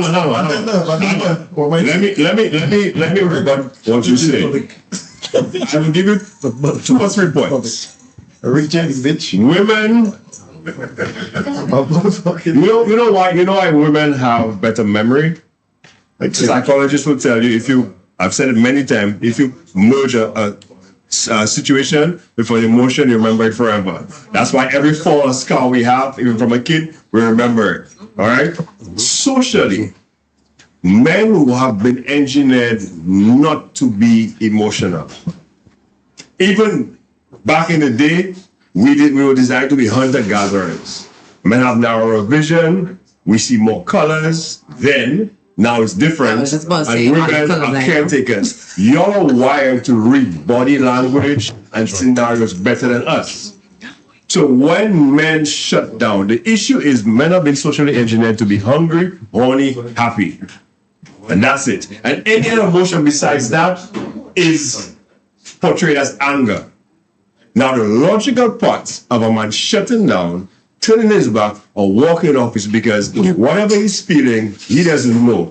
So he's getting angry. So the logical thing is to shut down before I get angry and I end up being the monster. And that is bullshit. It's not necessarily a logical thought. Where y'all are more wired to express your emotion by crying, by saying what you want. But the only problem is women only say what they want when they're crying.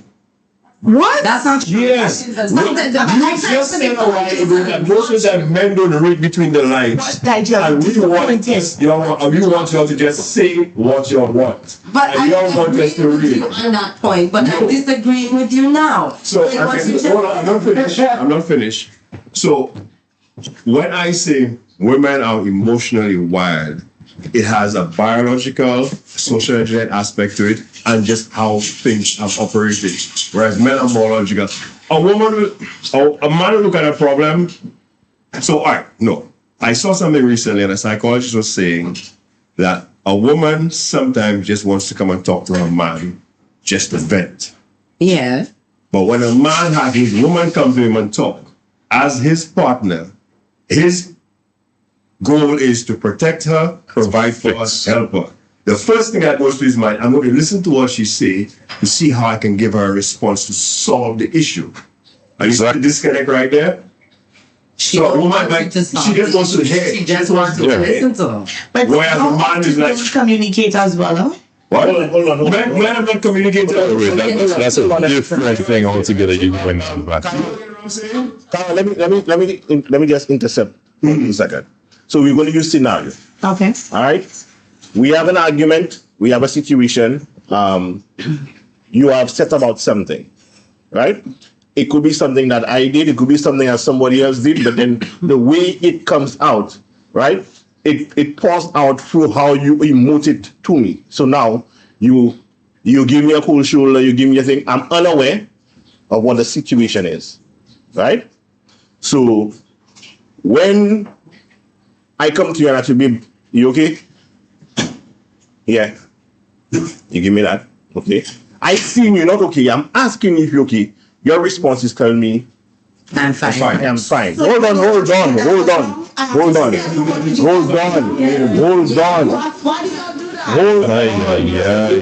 What you did that was wrong. But it wasn't him. I don't finish the statement. It could be a situation that's affecting you emotionally that has nothing to do with me. I understand that. I came to you, I asked you, are you okay? You tell me I am fine. Right? I go about my business. I recognize the man that you're not fine, eh? But she said she's fine. But you said you're fine. Yeah. Okay. Then I come back and then again, babe, you sure you okay? Yes, I'm fine. Okay, we leave that alone. Right? 1 day you upset. 2 days you upset. 3 days you upset. Hold on. Not with you? Hold on. Hey, how is not making sense? You said thing that got you upset. You're not upset about it anymore, you know. You're upset about the fact that 3 days have gone and what you believe that I need to do, I have not done. Exactly. That's why man to argue with community. Because if I came to you and I communicated, babe, are you okay? And your immediate words. Basically, that's not true. Hold on. It has to be you. That's not true. That's not true. That's not. Yeah, I know what you're talking about. Sir.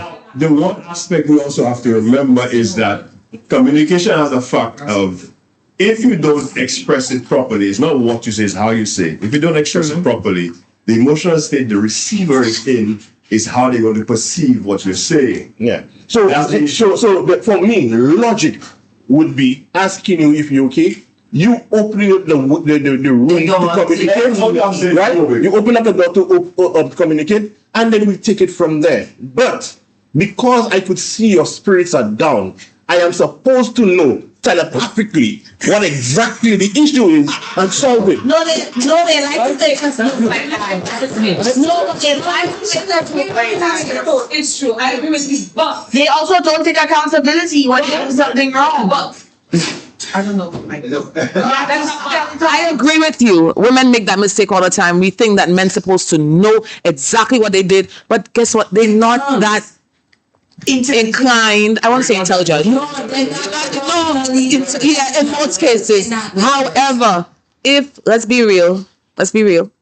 If a woman comes to tell you, babe, you know I don't like what you did, and then tomorrow, babe, you know, she annoys you out of your mind because she's too expressive and you don't like that. Really? What? Y'all call that nagging. Let's be real. Because at the end of the day, you want to understand the person that you is. But if you understand the person that you have to know what they value. Because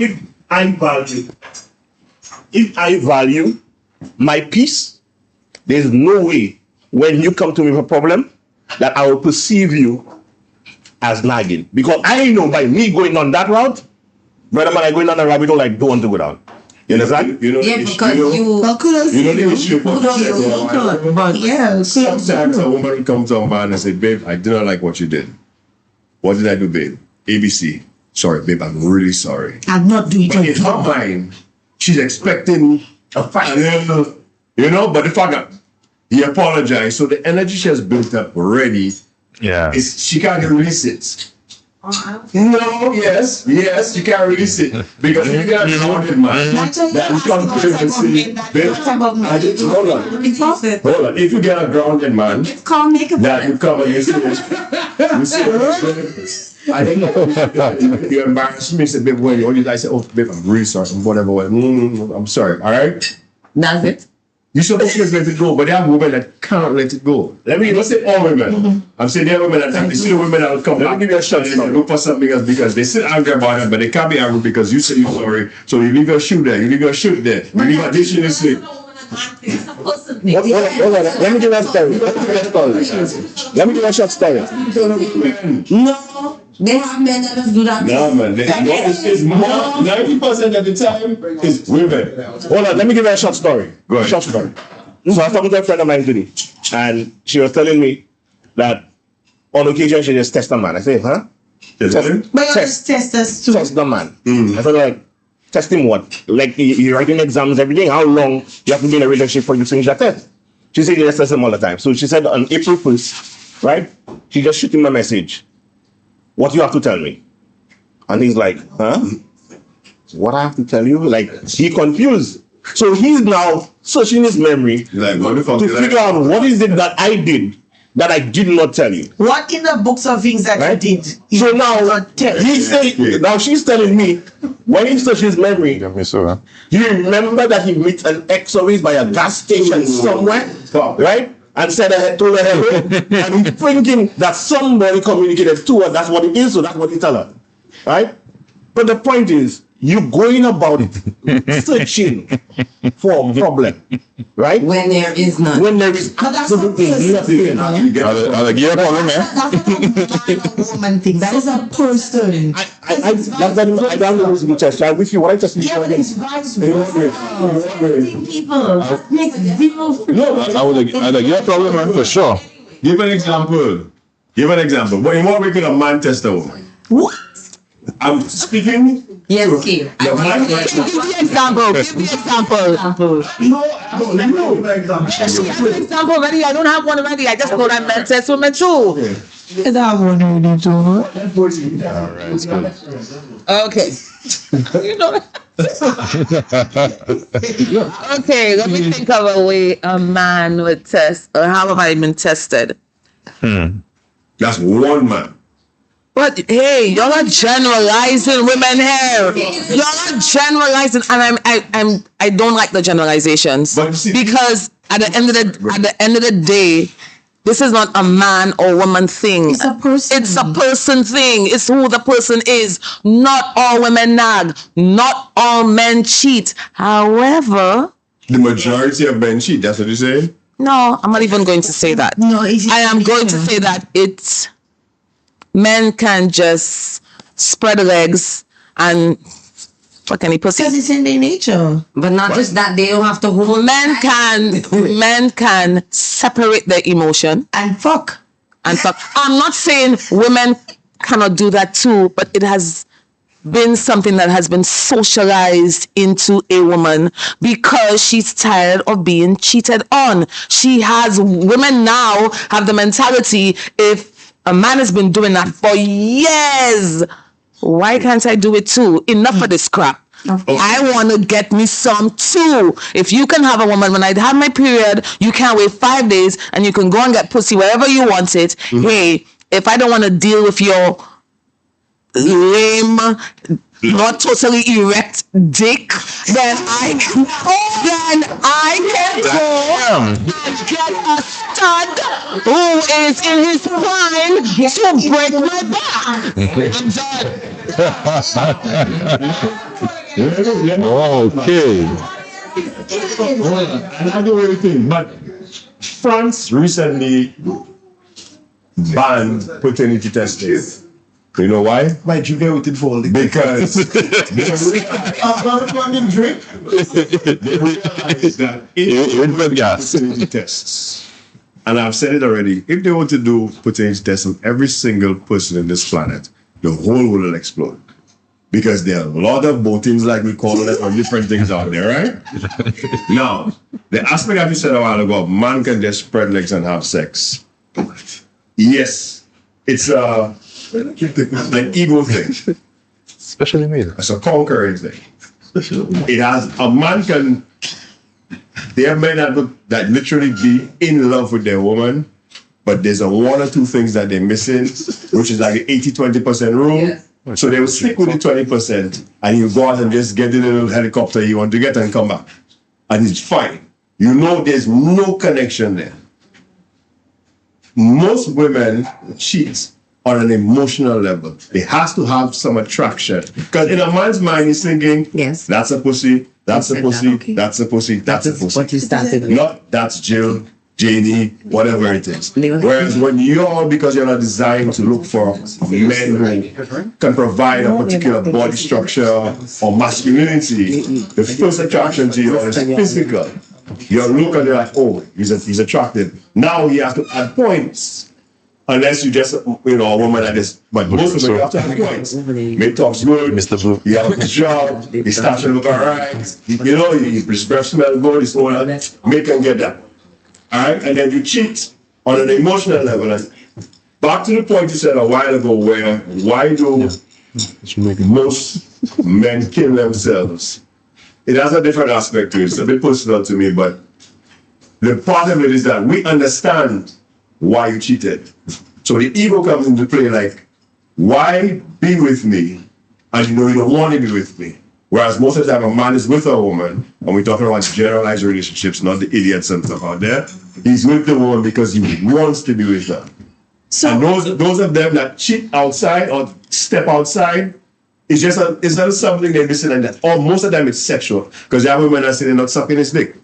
You understand? There are women that will not suck his testicles. Maybe the man like his nipple squeeze. You understand? And you don't want to do it.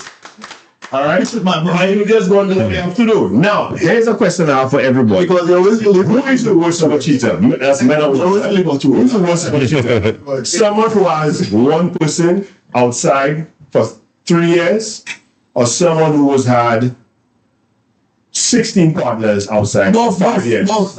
The person who's the worst cheater. I get what you're saying. Now, which one is the worst of a teacher? They are both bad. But which one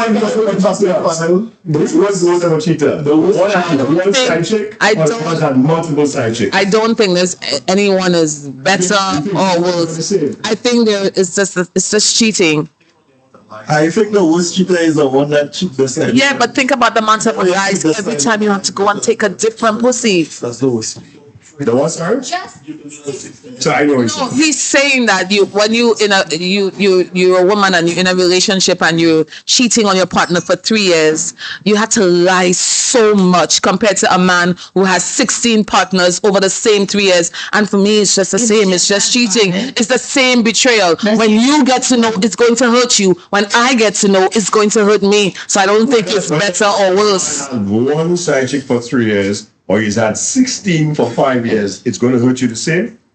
The 16 will probably hurt me more. I'll be like, dude, you're sick. Yeah. One person will be like, what does she have? I don't. Whatever. But 16, he's a whore. No, but no. You understand? One person will hurt me more than the 16 persons. I think it's equal. No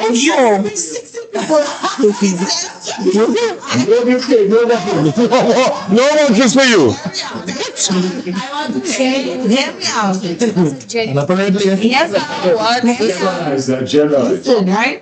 The 16 count will actually hurt me more than the one person. Me too. And you know why? Me too. That's what you said. 16 persons. That's not what you said a while ago. You said one will hurt you more than 16. Yeah, sorry. The one would hurt me more than the 16. And I will tell you why. Right. If you're sleeping with 16 people, I'll just say you have a problem. Like, you just like sex, you're sleeping with multiple people. But for you to keep a 3-year relationship with me for one person, that means I'm going to start having self-doubt. What did that person have that I don't? I don't know. Why is that person you choose to stay with for so long? I think You should just bring them into the relationship. Yes. Funny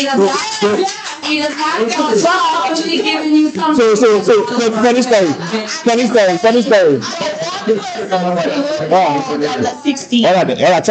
Because I mean that man has now emotionally checked out with somebody else as opposed to keeping the 16. Not necessarily. If he's emotionally checked out. Suki, head at her.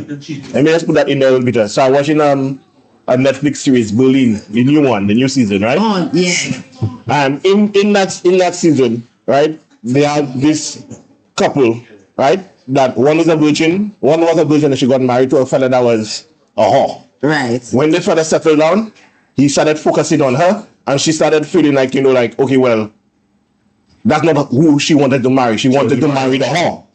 So she herself, knowing that's her first partner, at the age that she was, I think she was 46, she ended up going out to a party and she see a guy in the bathroom and she ended up jumping on him and dick. Right? She sleep on this line, right? So she got attached to both of them. So she had the man saving on her phone as mom. So she having a conversation for mom all the time and his partner she talking to. So they end up meeting in the same city at some point. Right? And then she end up having relations with the man. So when the fella found out that they should have relations, you know what the man suggested? Let's all enter a relationship. Hold on. Let's all enter the relationship. See what they call a couple. That's what they call it, a couple. Yeah. When they went out to have dinner, she told the guy, called her out to have, let's go out for dinner. When they went to have dinner, he said, this will be the shortest threesome you ever experienced because it's not. That's where it's going to end because he's going to leave, right? And he left her with her thoughts, and with her thoughts, she decided. She realized that the fella that she had the one night stand with, or the 2 night stand, however you want to call it, was not equating to the person that she's married to. So she so decided that, you know what, she put an end to the side relationship, and she still with her relationship. So that was a tactic, if you want to call it that, to make sure that she knows what she wanted, right? So sometimes in a situation, when you look at it, you have those hurdles that you may have to overcome, right? And you may have to end up putting persons in situations for them to have to decide what it is that they want. A man with 16 partners, right, may just be a man that just likes sex and have no emotional attachment. I just said that. Right? A man with a woman on the side would be a situation where you have to worry yourself because there's a void that you're not feeling that he's getting on the other side. I know, I'm agreeing with that part. Right? So I can understand why you say you worry about the one. More than the 16. But you're worried about the one, and there's so many other things apart from just how you feel emotionally about the relationship that's of course more complex about the 16. So when you think about it, yes, you're concerned about the one because you're thinking of how you doubting yourself. But the threat to your relationship is a relationship with the 16. Not necessarily. I don't agree. The one that cheated on the 16 quicker leave you than the one that has the one. Yes, I agree. I agree with that point. That is not true. Yes. There are men, let me tell you something, they have men that will sleep with multiple women and they will never leave their woman. I said quicker. That's true. They will never leave their woman. We're talking about and I'm not talking about, we're not talking about They will not leave. Especially if you're living a lifestyle of crime and danger. These men are loyal to their women and they're sleeping with multiple people. The women know all their secrets. They can go to jail. They can do all kinds of things. That's different. But that's what you get to get high value men. That's the problem. That's the nature of it. They would meet people. Yeah, you missed my point. What's the point? That's what happens when you're a high value man. Anyways, ladies and gentlemen, with that being said, I want to bring in another point or another question. Do women leave their men as soon as they caught them or found out that they were cheating? No, a woman will quicker forgive a man for cheating. Lies. A man would forgive a woman for cheating. You don't have to finish saying they would cheat. From them, they're gone. And in their mind, that in their mind, they have to pull it back. There are some people like that. That's ones that they have the assumption, like they're assuming you're cheating, so they got a potential on the outside, and as soon as they got the facts, they just left. Every woman has a number two. Everyone has a number two. Or they have somebody. Sometimes, no, listen. Option for number two. But the potential. It's not even a potential. Everyone has another man in their life that sometimes that's their good friend. They confide in the best friend. The best friend. Information to them, but the energy together it's just. If I wasn't with him, I'll be with him. Let me. We have. If I was with. 2, 3, 4, 5, 6. No, we have. If I was with her, I would fuck her, but not. I would be with her. There's a difference. Big difference. Fuck them, but you wouldn't be with them. That is bullshit. Listen to this, right? Let me tell you something. If you are not here at Crew Up Thursdays this Thursday, you need to be here next week Thursday because the audience are lit. Okay? The audience are giving it to us tonight. Backing us up. Right? So we want you to come out in numbers. But anyways, here's my thought on this. No comments. I think oftentimes women threaten that they would leave after finding out that the man has cheated or committed infidelity, but they don't ever leave on the first time of finding out that the person cheated. And the reason why I say this is because Have we ever taken time to study long-lasting relationships? The relationships that have lasted the longest is not because there was not infidelity or persons cheating. It's those who say that no matter what, that is my comments and that's where I'm staying. This is my commitment and that's where I'm staying. Encourage yourself. All right? No, yeah, because it's the truth. Go best friend. If you have, think of it. And women understand that if you have to start over every single time a man cheats on you, how many times for the year you started over? What? Let's let that sink in. Well, yes. So you're starting over. You have to start over when a person cheats on you. What happened to them? When a man. These are modern times. No, they like to generalize the women. And what happened? And what happened? You're afraid to start over? Choose a better man. Thank you, girl. Listen. Sorry, when you say cheat on, because remember the person cheating on your belly.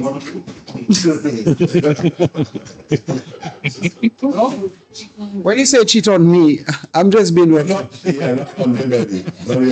I'm just, you get me? No? Yeah. So right, you all buy into it, right? What I'm talking about, right? So it makes sense? I just think that in the question that was asked, oftentimes women don't immediately check out after finding out that the man has stepped outside of the relationship. A while ago, you make a very good point. I couldn't agree with you better than that. Sometimes I make good points. Oh, sometimes. So you need space for criticism. That's good. Yes. That's good. Good criticism, that is. Because when what you said earlier, it makes sense. Because we do it all the time, and even people that you know, I know, they tied theirs home, and then they're all over the place. Of course. Now, they're hitting everybody. The day if they get to know somebody hit this, that's it. That is Katanga, they're gone. Because you know why? You see, it's just like, for instance, everybody will tell you, or some women will tell you rather, just tell me the truth. Listen, sweets. The truth hurts. Hold on. The truth hurts. The truth hurts because sometimes something, Anthony, I would rather deal with the truth 100 times over than being blind. But wait for me. I want to know what I am dealing with. Wait the for truth me. does not make you escape what you did, you know. Hold on, wait for me. It teaches me how to handle the situation. Hold on, wait for me. Wait for me. You ready for it? Sure. You say you rather knowing the truth, right? But when they tell you the truth, it's just like going in somebody's phone, whatever. You see them, of course. You can't sleep. You can't. Me because I love you, but it has prepared me for what is. You think so? If I am blindsided, not in all cases, though. Yes, but it's not in all cases. Listen to me, my brother. When they say that truth will set you free, that was a lie. Thank you. The truth doesn't set you free. Thank you. Because you still have to deal with the repercussions of your action. Now, what the truth does is lessen that repercussion because the person now is previewed and yes. But Kate, you have the same mentality, so I understand what you're but you never forgive the person. Listen, because as opposed to me being blindsided and entering a war room I am not prepared for, I'm gonna fuck you both up. But listen, if I enter that war room knowing what's coming for me, I can handle the situation better. But you may never forgive the person. You're making me look like a fool twice. No. You're not making me look like a fool twice. You either tell me and help me deal with the situation, or you don't tell me and make me look like a fool. Let me turn that around. If you, as a woman, is doing it, would you tell him? Of course. Excuse you? I would. Excuse you? Let me tell you why. If I am cheating on my partner and my partner finds out, best believe I had a reason to cheat on you. But I'll tell you something. Okay? Hold on. Some men, when you do these things, sometimes you know what you're calling for? They could behead you. So many things can happen. You could put your life in danger for telling him the truth. For telling him the truth, you screw on him. Yeah, because there are uncivilized people all around. Well, I will tell you something. In the beginning of the relationship, I would say to you, if you transparency. Yeah, I will tell you. And that is why I think people underestimate the power of communicating and communication within relationships. I think that it is so important to be transparent. It is better to say, I don't want to talk about it right now, or if I speak about it, you're not going to like my response, so I'm not talking about it right now, than to make up a story. Transparent to exactly. Okay? It is better to say that. I think you'll underestimate the power. You're still lying in 2026. Yeah, I think you'll underestimate the power of people's delusions. And if you come to the person and tell the person tell you the truth and you already see everything in front of your eyes, as a counselor, people have told me everything to say the light is red and they still want to think it's blue. Yeah. So when you come to the person and you say tell me the truth is a lie, you don't do it right. No, but that's your choice. That is you a want choice. someone to If I am being transparent. Hold on, I let you talk all your talk. I've been quiet most of the night, so let me tell you. I like to stick things. When somebody comes to you and asks you something that they know already, what exactly they're looking for? They're looking for comfort, they're looking for relief, they're looking for escape from the truth.